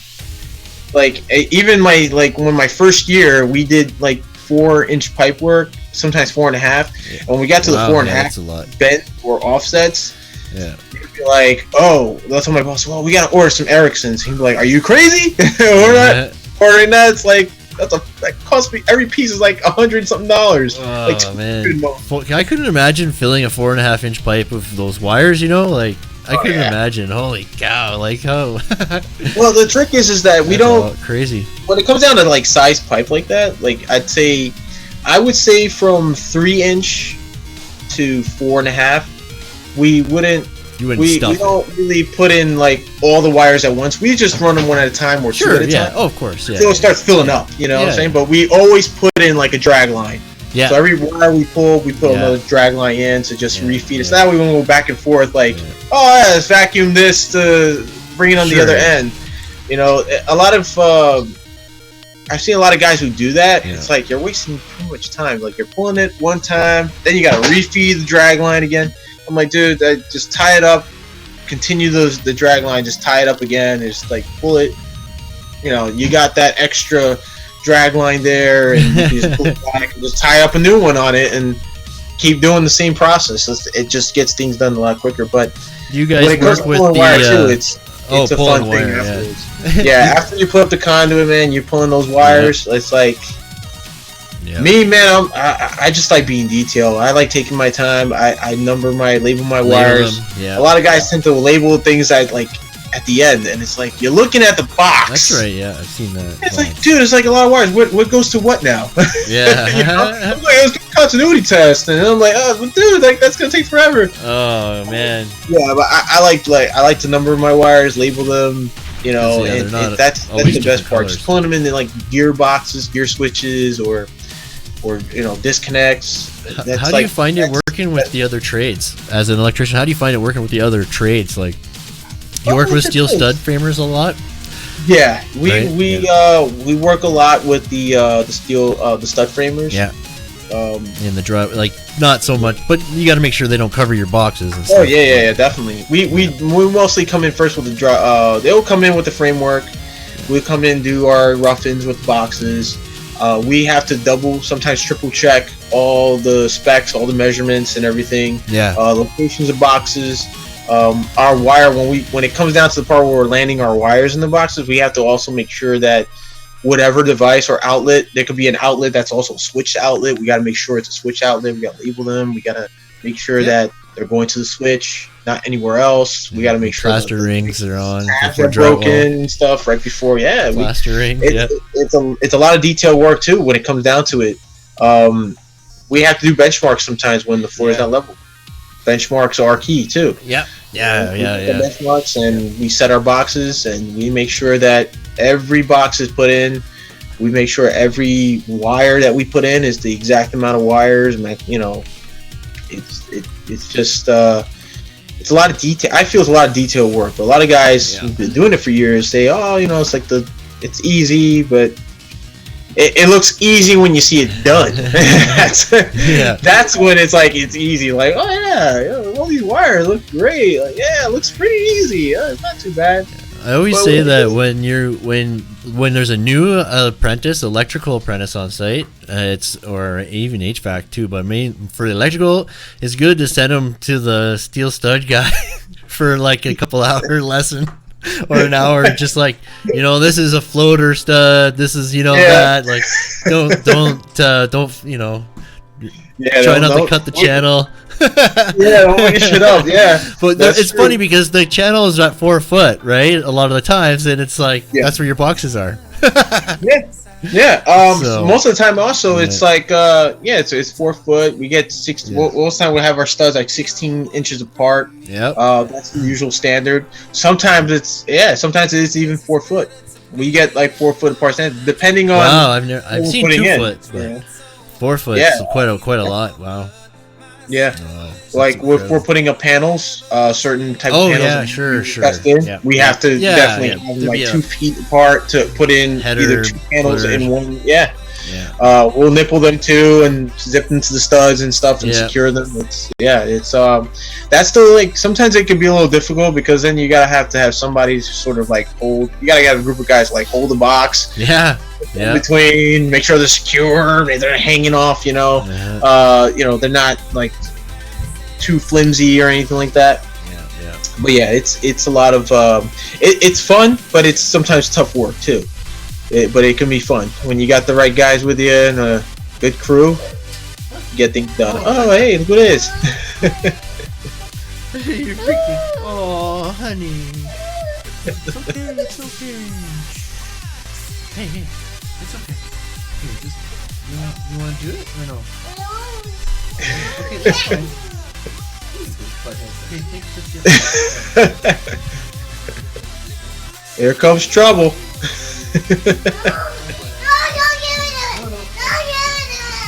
I'm sorry, 1 second. No problem, man.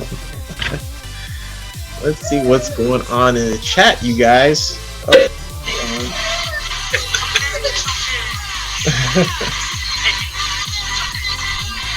Yo, Aaron, have a great night, dude. Amos Cardoza, what's going on? I see you guys on the chat right now. Here comes trouble.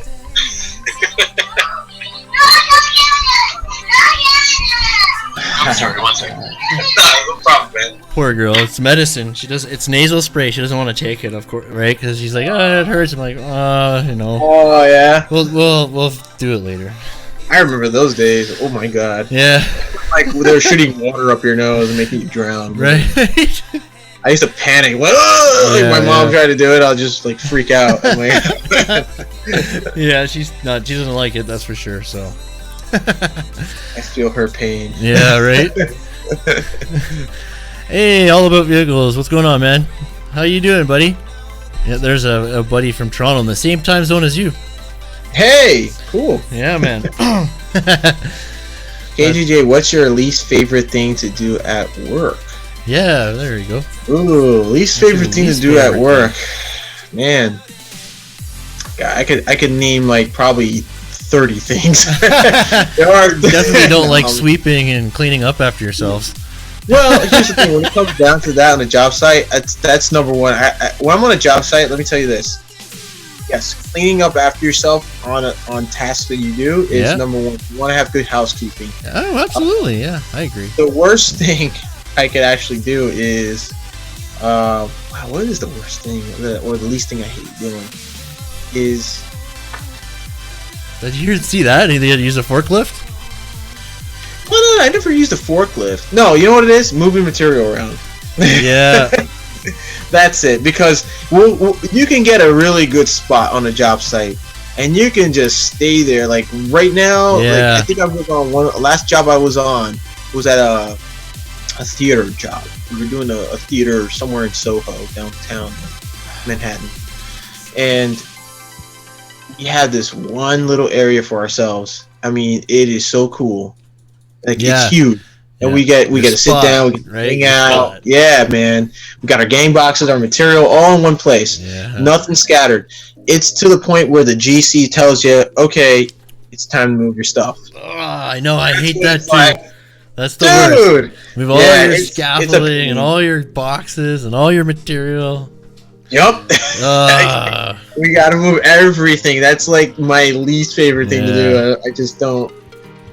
Oh, God, I dread it. That's like the day where, like, as soon as you see the GC just walking through that door, you already know the other way. That's about to happen. Start to go that's the like other the way. only time he's coming to bother you is like, you got to move your stuff. We're coming in here to do work. And it could be like the last room that they ever want to work in, and you just don't feel like moving the stuff still. Like, it's just a pain just to like, and then you got to look for a location. Like, there's certain locations they don't want you put your stuff in.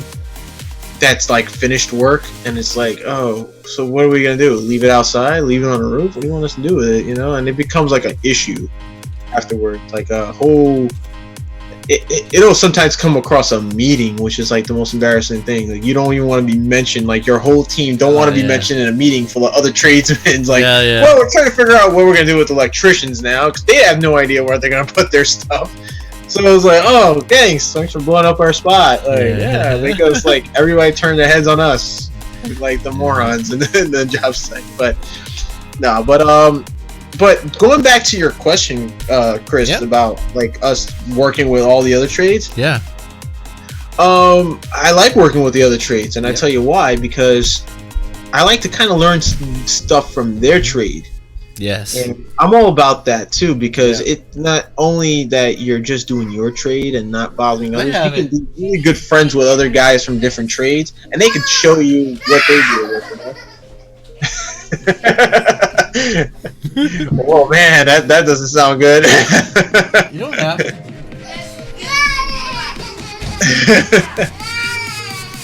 Mama's fighting with the kids, huh? Yeah, medicine, right? The medicine. There you go. There it goes. Oh, there you go. The pain. While Chris is dealing with that, guys, let's see what you guys have here on the chat. Kiddos. Single man. I'm Garrity. What's going on, buddy? Welcome to the chat. Construction Carney. I was on a job. We had to use a forklift to help pull the wires through the empty because they were a lot of 500 MCM. Dude, 500 MCM. I think we worked with 550 or 600 actually, and that 600 is heavy.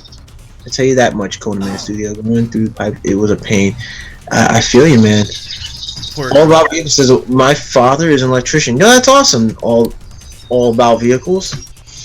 Appreciate that. So yeah, I like to learn a lot of others, like especially the guys who do drywall. Now, the first thing I learned was drywall from my dad. Yeah, right on. It was fun. I still do it once in a while. I take on like side work, and if I had to do, like if I included patchwork and stuff like that, or putting a sheetrock, I would do the patchwork, and I would basically learn from the drywall guys, the patch guys, the keepers, and I see how finesse their work comes out, and I just watch them. Yeah. That's the thing to do. The key thing is just watch how they do it. They do it so great, like it's a work of art, you know.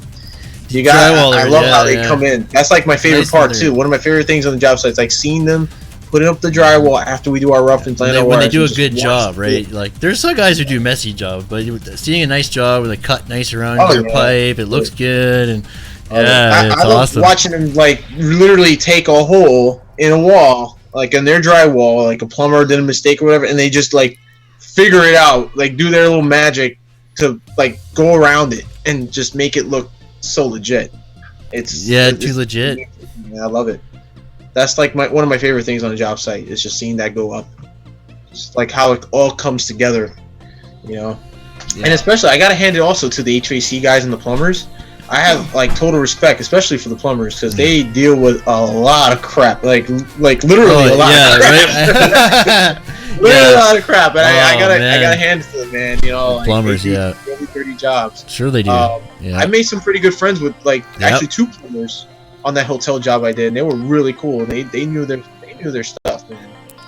They were not only plumbers, but they also did HVAC work, and they did some awesome work. They're really top notch with their soldering and brazing. It's just like it's just niters. I don't know what are niters.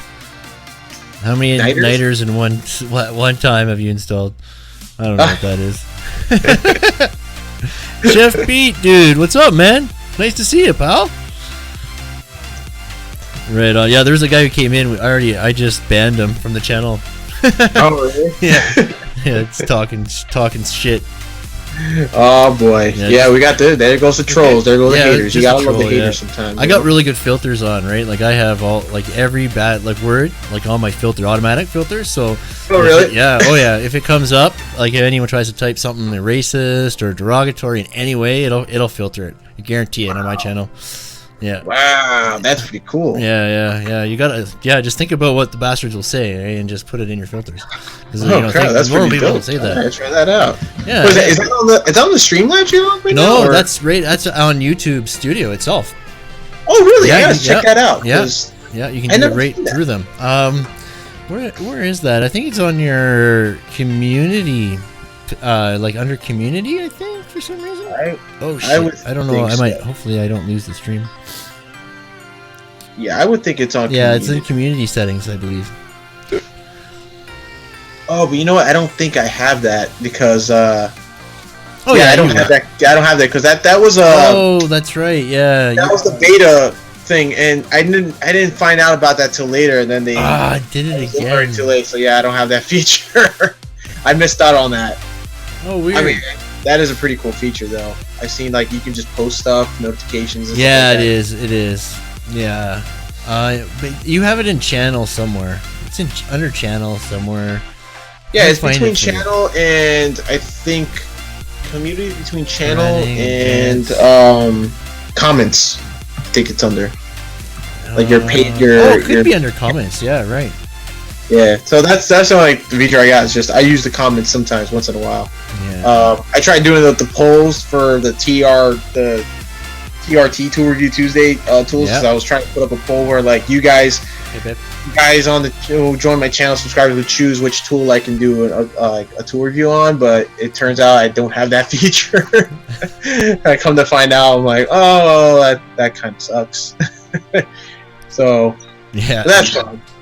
I just rather I guess go back to the old choosing which tool I want to do, which it's in community center. It's under community settings, so that would be under, if you don't have community tab, that would be under channel or something. But it's under community settings if you find that. Yeah, I don't have that. I don't have that feature. You would in studio, in the creator studio, you would have it somewhere. Because this is something that I've done. It's right where, you know how you add moderators. It's automated filters, and then you can add moderators to your channel, hidden users. So anyone you banned, like the guy I just did, is already up here. And then then the block, and then has a blocked words list, blocked links, and all kinds of stuff. So Yeah, it's okay. helpful. It's a helpful page. Yeah. Let's see. I'm checking it out right now. Actually, let's see. Out of here. We'll go to YouTube. Creator Studio, not Studio Beta, but Creator Studio. Oh, Creator Studio. Creator Studio, yeah. And let me see if I can find that here. Class menu.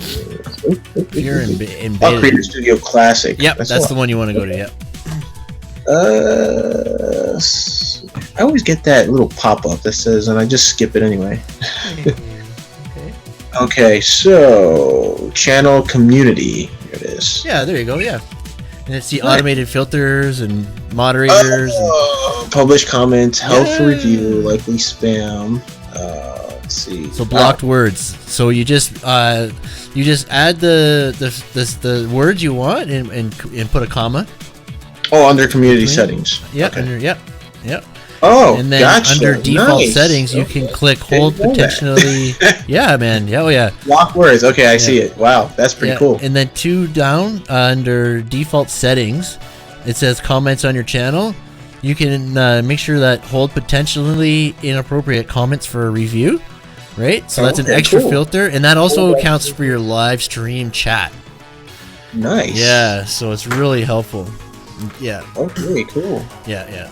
So that's why you don't usually see a lot of trolls on my channel, because I'll just ban them right away when they come on, or they don't really come too often over here. I don't see too many. Yeah, not on your channel. No, I whenever you do your live streams, I rarely see them. Like once in a while, but it's not like consistent. Like VCG, like you get like, dude, getting like maybe 2 or 3 trolls, and I bet, yeah. The funny part is, like, the moderators to the chat are like, they just totally block them. And then Vince will be like, he'll like read it, and the funny part is, like, he'll just get upset and is like, you know what, I'm blocking you, dude. You're done. You're done. Don't come here. Yeah. Like, he'll tell them how it is, and it's just funny. It cracks me up, but I mean, yeah, what do you say? They're haters, you know. Yeah. Oh, I don't give them any. Haters are your greatest fans. I tell them that. I mean, I've had one actually on my comment on one of my videos. Let me see if I can actually pull it up. Yeah, he showed up, left a comment, thinking that I was like a first-year apprentice or something. I'm like, oh wow, really, dude? Like, you really gonna try to insult me in this comment on my video of my pack out? Because this video of my pack out is like the highest viewed video on my channel. Nice. And yeah, I was looking at the statistics. I'm like, wow, okay, I got a lot of, and this was posted like I think back in November or December, if I'm not mistaken. And I'm looking at it, I'm like, dude left a comment. Where is it? Okay, here's videos. Okay, yeah, I'm close to actually 300 subscribers, so I'm at 294 subscribers right now, so right on. Keep going, guys. yeah, make sure you get over to KleinGuy Jon's channel. The link is in the video description, the live stream description right now. You can click on that, get over to his channel, subscribe, hit the bell notification, and hit all. Isn't that crazy? Like, come on, hit the subscribe button, hit the bell, hit all. That's a mouthful right there. Fuck, they say one call to action is good. That's 3. Yeah, there you go. Right? Oh yeah. 3 to get to achieve one goal. So yeah, my tool review Tuesday of the Milwaukee Pack Out. It's what do I put in it, and it's got 5.8 thousand views. It was like 7 months ago when I posted this video. And wow, this is old. Yeah, David Bryant does mods, doesn't he? Is it David Bryant who's always doing mods to his packouts, right? Yep. Yeah, yep. Man. Yeah, he posts a lot of pictures in the Discord, but yeah, it'd be nice to see him do video on it. Yeah. I'll be right up, honey. Go. She won't touch it. Or go sit with Ben. Yeah. You can sit in the car. Oh, it's not this one. Here. I thought that. Oh wow! I think he just deleted his comment off my video. Oh my gosh, he did. He really did. Oh, he got rid of the comment. Yeah, he took down his own comment off my. Oh, how did he do that? That is so funny. I don't see it here anymore, so he must have took it down, or somehow. Can you take out? Yeah, you could take down your own comment off someone's channel if I'm Yeah, you can. Yeah, You can. You have that option. remove. Yeah. So yeah, he definitely took it down because it was like the very top, the latest comment that he put down, and Oh, nice. let's see if it's. I just got almost at 1,180 subscribers, but 1,179 subscribers. Yeah. Yeah, Arabiana, must be a new subscriber. I was at like 1,176 earlier, but I just bumped up a few, so that's always good. Trying to hit that 180, like it's been like I'm just like slowly growing to that, right? To that, that 1,200. Dude, definitely when you changed your name from Chris Conquer Vlogs to Construction Kronies, it worked out. Yeah, it definitely worked out. Definitely worked out. That's awesome. 1179. That congrats, man. I didn't Cheers, I didn't realize you had that so many subscribers. That's awesome. Yeah, man. Yeah, it's getting good. I got to start getting back to my regular content. You know, like because you're also a YouTube creator, so we're tradesmen, we're creators. But yeah, like I've been in like a phase of learning things more about editing and like Photoshop and other things, right? And I've been doing different types of videos like on tech and stuff like that, right? Like construction tech, but nonetheless tech. I need to get back to doing tools and building shit, right? Because that's my, I can tell the audience, people aren't as interested right now. The stuff that I'm doing with tech and stuff, they're not that interested in. They like the tools, they like the building how-tos and stuff like that, right? So I got the garage set up now to start shooting videos. So dude, that's gonna be sweet. Yeah. Well, it's not done. Like I didn't renovate it yet, but I'm like I can't wait anymore. because I gotta pour concrete. I gotta do other stuff there. So I'll just do it, and I'm gonna shoot in it while whatever, right? Just gotta start shooting videos. Yeah, set a tripod up and just be like do a time, just to fast forward to the time like the progression of the garage, and that'll be pretty sweet, dude. Like you just post it, it's like definitely gonna film the whole thing, so it's gonna be cool. Yeah, it's insane. They used 2x4 on the walls. It's just kind of weird. I'd rather have it 2x6, and they built it right on slab, so there's no grade beams. So when the water and the snow melts, it just comes through, right? It's like what the fuck? Right? Makes no sense. So I got to do concrete. I got to do grade beams, and then I'm gonna put another. I'm gonna frame it around steel stud, right? And drywall it and insulate it, poly. So are you putting like a slope? Are you like sloping my grade beams? No. Sloping, right? The slab itself is already right, but the grade beams I'm just gonna run it. I'll just probably run it to run a line and just do forms, and it'll be the same height all the way around. Yeah.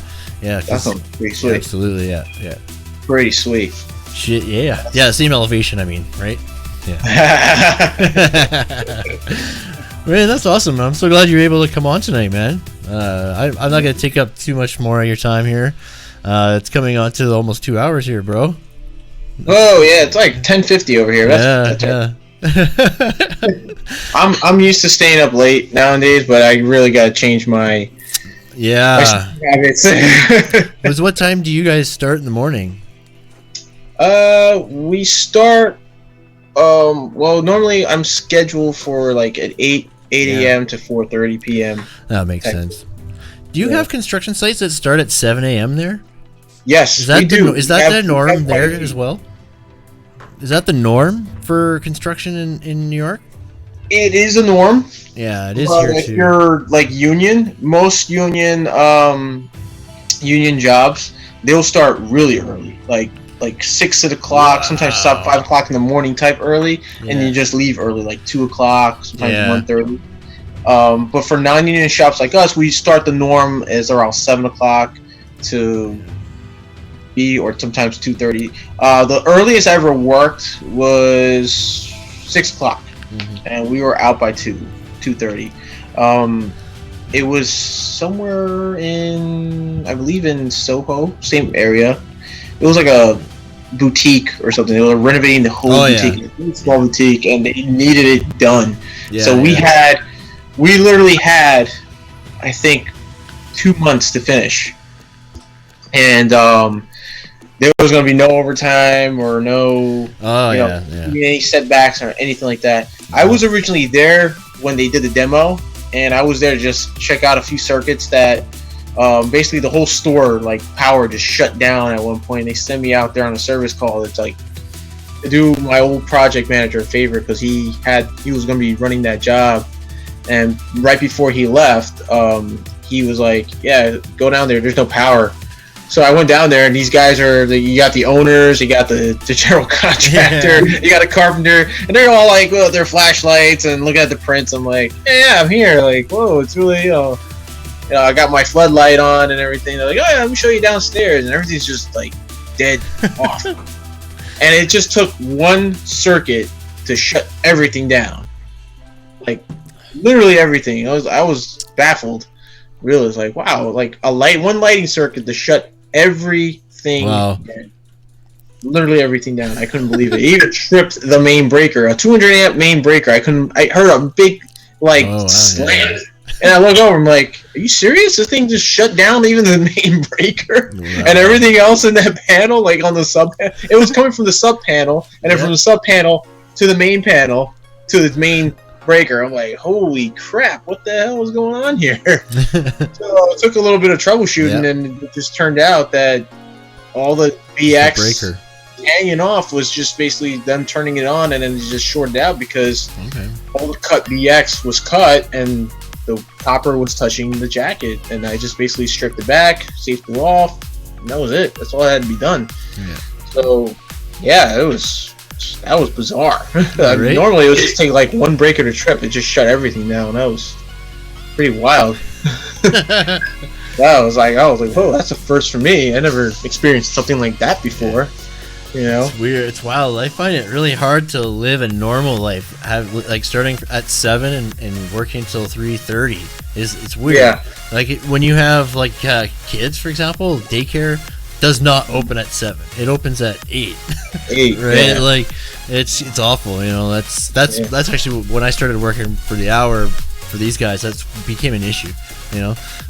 Starting at 7, I couldn't start at 7 every day, and these guys at 3:15, they're out the door, and I'm like, fuck, I'm just getting started, guys. Like, what are you doing here, right? It's tough, man. I show up at 8, and I go till 6:30, 7 o'clock at night, right?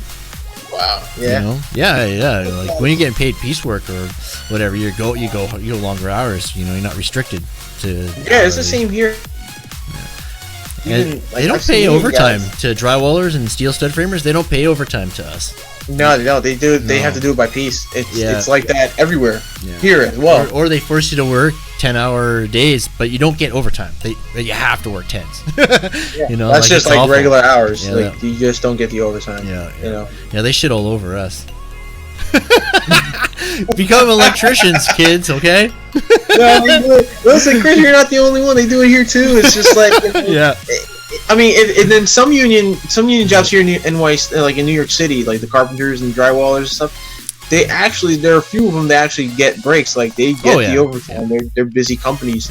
Yeah. They get a lot of high end clientele, and it's just that the speed of the work is what it's expected of them. Yeah. And over here in New York City, they don't mess around with these drywallers. They just come in, they go in, put up their wall, they drywall up, and they get out. That's right. It's really fast. I mean, I've been on a job, a construction site, on a hotel, in downtown Brooklyn. These guys were literally adding floors from the ground up behind the original hotel because they just wanted more space for tourists. So we went from the ground up, and literally right behind us, so not too far behind, these guys are drywallers. They're putting up their drywall, man. And it's like you do your rough ins 1 minute, turn around, go to the next floor, go back down, and you see just nothing but all the sheetrock up, and they're like, holy crap. Like, it's up.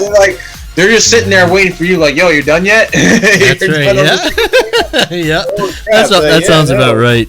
Yeah. No, they're no joke. And they're union guys, working with non-union guys, and it's like, holy crap, these guys are no joke.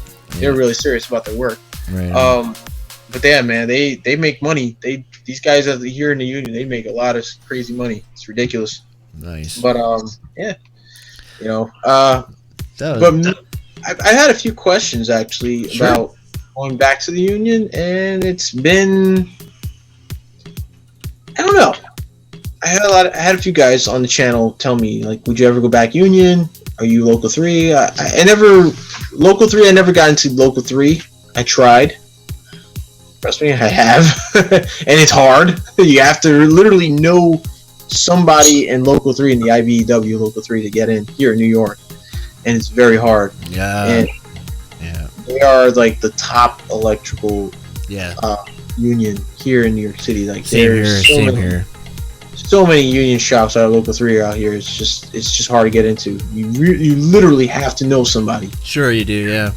You know, I've shown up to the union halls and dude, I got turned away. Yeah. Like literally gave me the cold shoulder. They are just rude. Yeah, it's like that here as well. Yeah.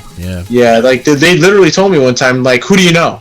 I'm like, well, I don't know anybody. I'm just, I want to apply. Like, how do I do that? Yeah. They're like, well, do you have any, anyone you can refer to? I'm like, no, I don't know anybody. I literally told them, and they're like, we can't help you.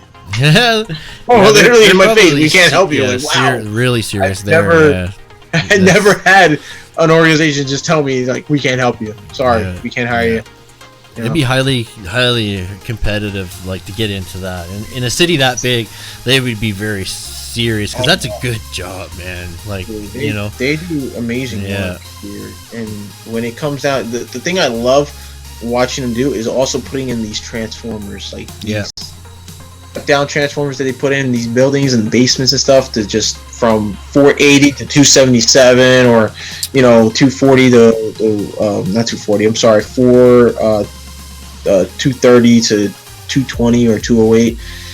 It's just like, whoa, it's so cool. Like, I remember doing a transformer, and it was actually pretty cool experience. I don't normally do transformers every day, but when I did, I got to actually learn. I'll tell the guys too, like, look, I don't do this every day doing transformers, but show me how. I like to know. Yeah, right. It's a pretty cool system, man. It's just, I don't know how to say it. It's just really cool to work with. I mean, you're not working live, one thing, but when you're not live, it's just so much easier, and you're just learning how these things just work out. Mostly here, I think we work with Delta Y-phase. We don't work with a lot of Delta phase transformers. Mostly here in the city, like Y-phase transformers. And if we do, it's like I think I did my first experience was with a Y Delta phase transformer, and that was very complicated. You gotta really be careful what you're hooking up. Yeah, I bet. Because forget about it. The one little mistake, one wire miswiring, it's like you're putting everything in reverse. Yeah. In the building, like any motors you got in the building, you're putting everything in reverse and not in forward. Like AC unit. Forget about it. Your compressor's going in reverse. Your blowers are going in reverse. Again, like blowing right back from your return. I ran into there was like a report, I think, on the news years ago, like that happened to a building, and everything was like, what the hell? Like, why is all the return grills blowing air back in, and then like the supply sucking back? Like, dude, it turned out they couldn't figure out till later on. They had electricians come in, and they turned out it was like the phase on the panel was in reverse, but it wasn't from just the panel. They traced it back to the transformer. And it was like, wow. That was amazing. And the building was already, like, it was a commercial building. Everybody was already moved in. They had offices. They had business in there. And they had to do a whole shutdown of everything. Like, you're losing all your data and your computers and stuff. Like, sensitive equipment that's in that building, like, gone. Just gone. That was a real screw-up. I can only imagine the lawsuit or whatever this company, whatever contractor did that job, man. I can only imagine what they went through, like the courts. Yeah. Oh man. Yikes. And the reputation. Yeah. That's another thing. Yeah. Like that's awful. One poor mistake, and like it could cost a lot of money. Yeah. That's awful. Yeah. So it's a lot of responsibility, right? Like, Oh, yeah. do you lock off certain phases and tests? Like, can you kind of you make sure things are working before you do that, right? Hook up that final piece. And no, definitely. That's the one thing. Like, whenever we're in like hooking up any like transformers or panels, we're bringing in like either most of it in commercial is 3-phase. So if we're bringing 3-phase in, we have to make sure the polarity is correct, the phases are right. You know, A, B, and C phases. You got black, red, and blue, or blue, red, and black. Make sure they're coinciding with sub panels and other panels up in the other floors. Make sure they're all in the same orientation. If not, you're gonna have, you know, issues where you have polarity issues with, especially if you have continuous running motors, exhaust fans. That's an important thing. Like, when it comes down to exhaust fans, you have to have everything push out. Any like, you know, dust, debris, there's a fire, everything has to get pushed out the building. That's important because, you know, it could be a life-saving thing as well, you know. But we do that. We test for continuity. We even test for, you know, faults. Yep. Like, once we land all our wires, and we take our testers and we make sure there's no faults on our phases to ground. Otherwise, we have to point out where there's a potential nick in the wire, or, you know, a loose connection anywhere that's touching the frame, or maybe somebody closed up the panel and then realized, like, hey, one of the wires popped out and touching the frame. We don't want a short. We don't want a fault in the circuitry. So yeah, we always have to make sure when, and especially you guys out there, your newcomers, you know, apprentices, any you apprentices out there from year 1 to 5, always make sure you're installing a panel, you're installing any gear switches or anything like that. Your line sides come in, make sure your line sides, you test your line sides after you bring them in, you test your load sides, you test your line sides from your panel, check all your feeds, you know, line to ground, make sure you don't got no faults, no shorts, nothing.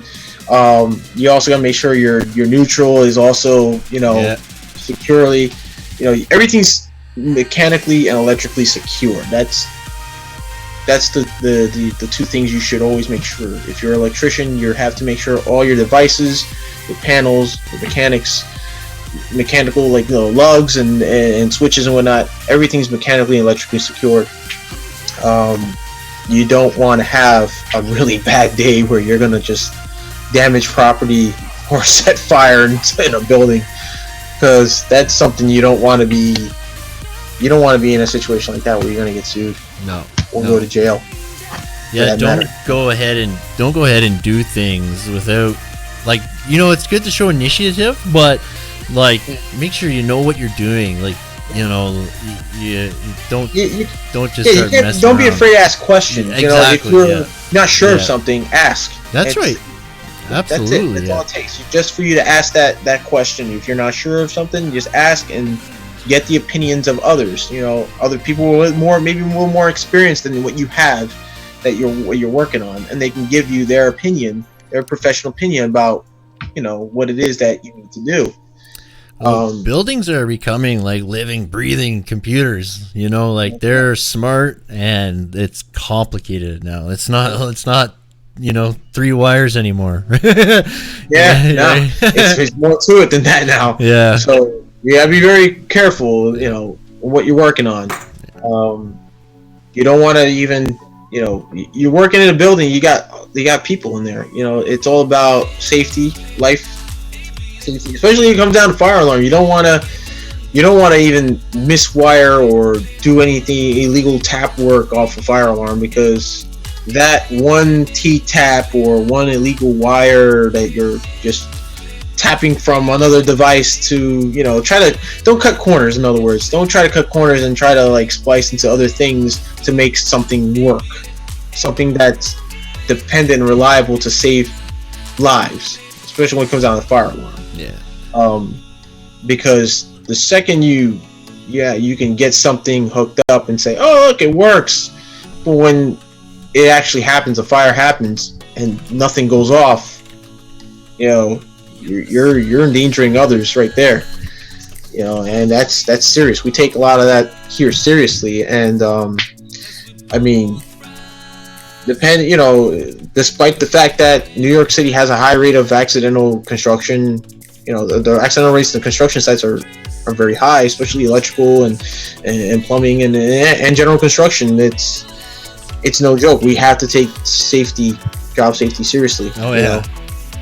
Anywhere you go, anywhere around the world, or where you come. I mean, there are countries out there who don't really look at safety as an issue. Like they don't really care much. But there's always guys that don't care. Yeah, that's also why 42,000 people die a year in construction or something like that. And it's because the guy is like, they just want the job done right away. They just want to get it done. That's good enough. 14 people a day die in construction. 14 people a day in the States. That's just the States. Between the two of us, it's like it's like 20 something or whatever. If it was Canada and the United States, it's like 22, 23 people a day are dying. It's insane. Yeah, it is definitely. Right. So yeah, just be mindful that you guys are working on, and if you got questions or if you're not feeling comfortable with what you're working on, just don't work on it at all. Then, just let your supervisor know, and don't feel any different about it. There's always a next time where you're gonna want to, there's always other workarounds. So, your supervisor is not going to be upset if you tell them, exactly. I haven't learned that yet. You need to show me at least, more important. Yeah, exactly. That's what they're there for. Yep. Absolutely. So yeah, that's my take on the electrical. That's awesome, man. I really, really appreciate it, man. Man, oh man, that was a good talk, man. I can't thank you enough for coming, man. KleinGuy Jon, everybody. If anyone has any last questions, or he can read the chat, so make sure you send him off with a good hello, and know that his channel link is in the description. He's KleinGuy Jon on YouTube. The link is down in the description. Get on over there, get subscribed, hit the bell notification for him.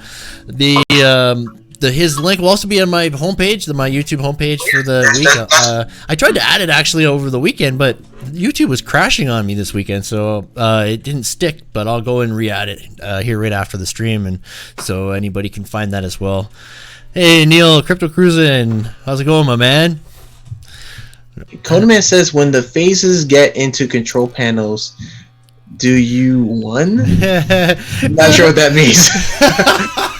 I know Codeman Studio is using like the chat like typing form. So he's speaking it to his phone, or is that why he only makes sense half the time? Yeah, I thought he just did that on purpose. I get some of it, but some of it is like it kind of. I can understand he's probably like making little mistakes, and it's just that's awesome without his knowing, and it's like, what the heck, man? Like, so it's something when phases get into control panels. I don't know what that. Phases get into control panels. No, we're not. It was a joke. Yeah, okay. I think what he meant is like, do you go into the control panels? Like, I'm like, no, just pull the wires in, bro. Right on. We don't even do them energized. The only time it's ever energized, and I gotta tell you one thing, we have a utility company called Con Edison. Some of you guys already hear about that. NYC, they're like the biggest utility electrical company. Yeah, absolutely. Yeah. So whenever we're bringing power from them, they basically bring the power to the meter or gear switch, but mostly they bring it to the meter first. What we come in and just do the load side off the meter, or if they don't do it, they just bring our cables in. Sometimes they'll have them de-energized. They won't energize it until we land the wires in, and we call it in and tell them, okay, this is the location. They look up their grid and say, we're going to power you up right now. They power us up, and then we just complete everything else. We land our load side to the line side of the gear switches, and so on. That's right. Yeah, special people, they connect you to the grid. Like the people who run the city power will do that, not the electricians. Yeah, you just get everything ready in the building. The city will inspect it, and then they'll hook into the grid. That's for you. Right? Yeah. But most of the time we have Con Ed. We whenever we're just like working in an inline box, we don't touch that. They come in and because that's their wire. They come in and they do the disconnections, or they'll run new lines. If the lines are damaged, they'll replace it. They'll come in and do the work.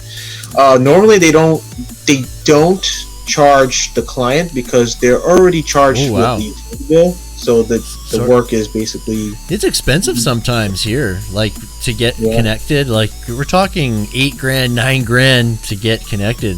Yeah, wow. If you need a trench, for example, like you need to get like close. You need to get it on that side type of thing. Like you'll kind of have an idea where it has to go. I guess it can be, and you got to get it close because it'll cost you a couple bucks if you. That's the only time. Like if we're working on residential, and we have to like get it excavated, then we have to hire an outside contractor who can excavate it. That's like a couple, like $1,000, like $2,000, depending on how much they dig out and how deep they go. And then sometimes if we're lucky, they'll have like their wires through a galvanized like 4-inch or 4.5-inch pipe, and they'll have it all like fire stop. And all they do, they'll just peel out the fire stop, pull the wires back into a grate, like an access from outside into the street, which they have access to, and they'll just pull the wires from there and then unsplice in their point, rerun it, land into the meter or the gear switch, and then we just take over from that point. We finish up whatever we gotta finish up. So if they come across with like galvanized pipe protruding out the wall, that just makes it easier for Con Ed to do it. But if it's pipe in a wall but it's buried, then that's a problem. We have to our company, like the contractor, we have to hire somebody outside, an excavation contractor to come in and do the excavation and stuff, and we got to pay them to do it, and it's a lot of money. A lot of money, like you said, Chris. Money involved. So we try to avoid things like that sometimes, or what the utility company will do is also have like a second option where if we can't do the excavation, they would find another way of doing their wiring. They'll either repair the wire on site and have it adequate enough for us to reuse, or they would just they bring in like a bunch of shrink wrap. Basically, if the installation's all charred up and whatever, they'll clean up the wire and they'll bring like shrink wrap. Huge shrink wrap, and they'll just like get a heat gun and let it shrink up. That's it. Like you're done, But I've seen how those guys work though. They do some crazy work. They sometimes even work live if they have to, because they're known as like they're splicers. Because I have an uncle who actually works for Con Ed. He's a splicer, and he works sometimes with that stuff live. That's it's the ridiculous stuff they have to wear, like hazmat suits, not like hazmat suits, but like arc flash suits and stuff like that. And it's a pain, especially in the summertime. It is hot, and he's like sweating up in that suit. I kind of feel bad for him sometimes. I'm like, that kind of sucks. Like a sandblasting, like an air-fed suit. It's so cool in the summertime. It's hot out there, but the air, it's so cool. Oh, the air. Oh, I love that. I think David again wants to know if you had your communications issue solved at work. I remember I heard that too, actually. Yeah, we pretty much did. So what we're doing now is I advised, because my boss has his son who runs operations in the company, so we kind of discussed that issue, and I just told him, like, I can just imagine his son running operations. It was pretty hectic, because right now, like, our service department manager, he quit and left, so we have no one in our service department, so he's like he's doing double duty. Duty. Yeah, so basically, he would have to. I just told him, like, look, the only way we're gonna get this like sorted out is if we have to write the emails I get to where I have to go, all the calls I have to go to, or the project. So basically, every employee gets an email about where they're gonna go be working, and it'll show a brief detail of like who they're gonna be working with. Like, all the information, like the foreman, the project manager's phone number, the job location, what's done. It'll basically write a description of what needs to be done. So I just basically told him, like, look, just type down the date of the job, what has to get done, what you need me to do, who do I contact, and so forth. Because like lately we've been getting emails with like old, just descriptions and nothing updated. Yeah. So it's like we have to update these emails because I'm just gonna show up and like not realize like, okay, all this stuff that's in the email it's already done. So what am I here for? You know? So like, and I'm getting like last minute like, you know, answers, and it's all like towards the end of the day or towards lunch, and it's like, dude, we just wasted so much time on the job site. Waiting for answers is the worst, especially in your trades, like, you know, mechanical, electrical, waiting on answers, and supply, like, oh man, it's awful.